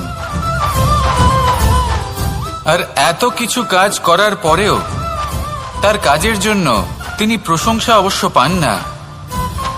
উল্টে যদি সেই সন্তান অনুচিত পথে চালিত হয়, অনুচিত কর্ম করে, তখন সেই মাকেই অপবাদের পাত্র হয়ে উঠতে হয়। আমাদের জীবনে মায়ের যোগদান কতটা সেটা বুঝুন। আপনাকে বড় করে তোলার জন্য উনি কতটা পরিশ্রম করেছেন সেটা বুঝুন। আজ থেকে, এখন থেকে, এই মুহূর্ত থেকে মাকে সম্মান করতে শিখুন। যখন সময় পাবেন, যখন সুযোগ হবে, তখন তার প্রশংসা করুন, ওনারও ভালো লাগবে। আর মায়ের এই মমতার জন্য, তার এই ভূমিকার জন্য আসুন সবাই মিলে আমরা তাকে প্রণাম করি, আর সকলে মিলে ভালোবেসে বলি, রাধা রাধা।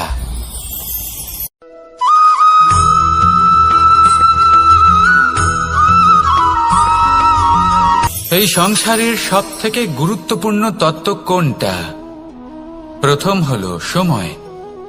জন্ম থেকে মৃত্যু পর্যন্ত এই যে সময়, এটাই তো হলো জীবন।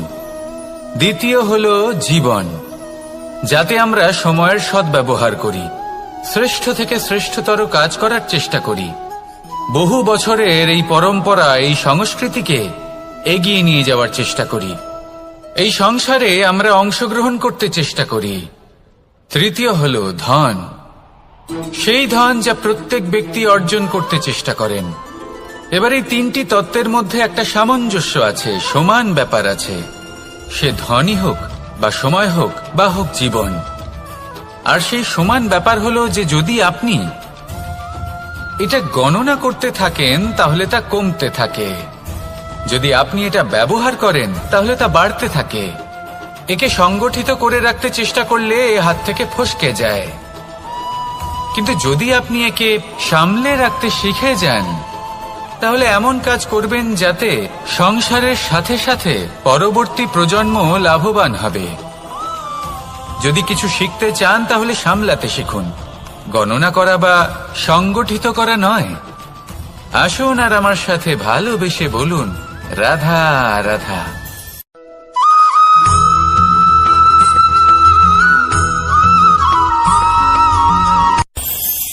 এই সংসারে আমরা প্রকাশ কোথা থেকে পাই? এর উত্তর বড়ই সরল। ভোরে যখন সূর্যোদয় হয় তখন প্রকাশের কিরণ আমাদের ঘরে এসে পৌঁছয়। এইভাবেই আমরা প্রকাশ লাভ করি। এবার এই প্রকাশের আলোতেই আমরা সারাদিনের কাজ সম্পন্ন করি। সন্ধে হয়ে যায়, সূর্যাস্তও হয়ে যায়, আর আমাদের ঘর যাতে অন্ধকার না হয় তার জন্য আমরা একটা প্রদীপ প্রজ্বলিত করি। এটাই ঘটে আমাদের জীবনেও। এবার প্রবাহমান আয়ুর সাথে আমরা আমাদের অন্তরে যদি একটা প্রদীপ প্রজ্বলিত করে নিই তাহলে বিষয়টাই অন্যরকম হবে। এবার আপনি বলবেন কোন প্রকাশের কথা বলছি যা আমাদের অন্তরে জাগ্রত করা সম্ভব? আমাদের আত্মার মাঝে প্রেমের প্রকাশ জাগ্রত করার কথা বলছি, কারণ আমাদের এই জীবন এও হলো দিনের আলোর মতো। আজ প্রকাশ আছে, কিন্তু কোনোদিন অবশ্যই অস্ত হবে। কিন্তু অস্ত হবার আগে যদি আমরা আমাদের আত্মার মাঝে প্রেমের এই প্রকাশ উজ্জ্বলিত করে নিই, তাহলে আমাদের সন্ধ্যাকালও আমরা আনন্দে এবং প্রেমে যাপন করব। তাহলে আসুন আর আমার সাথে ভালোবেসে বলুন, রাধা রাধা।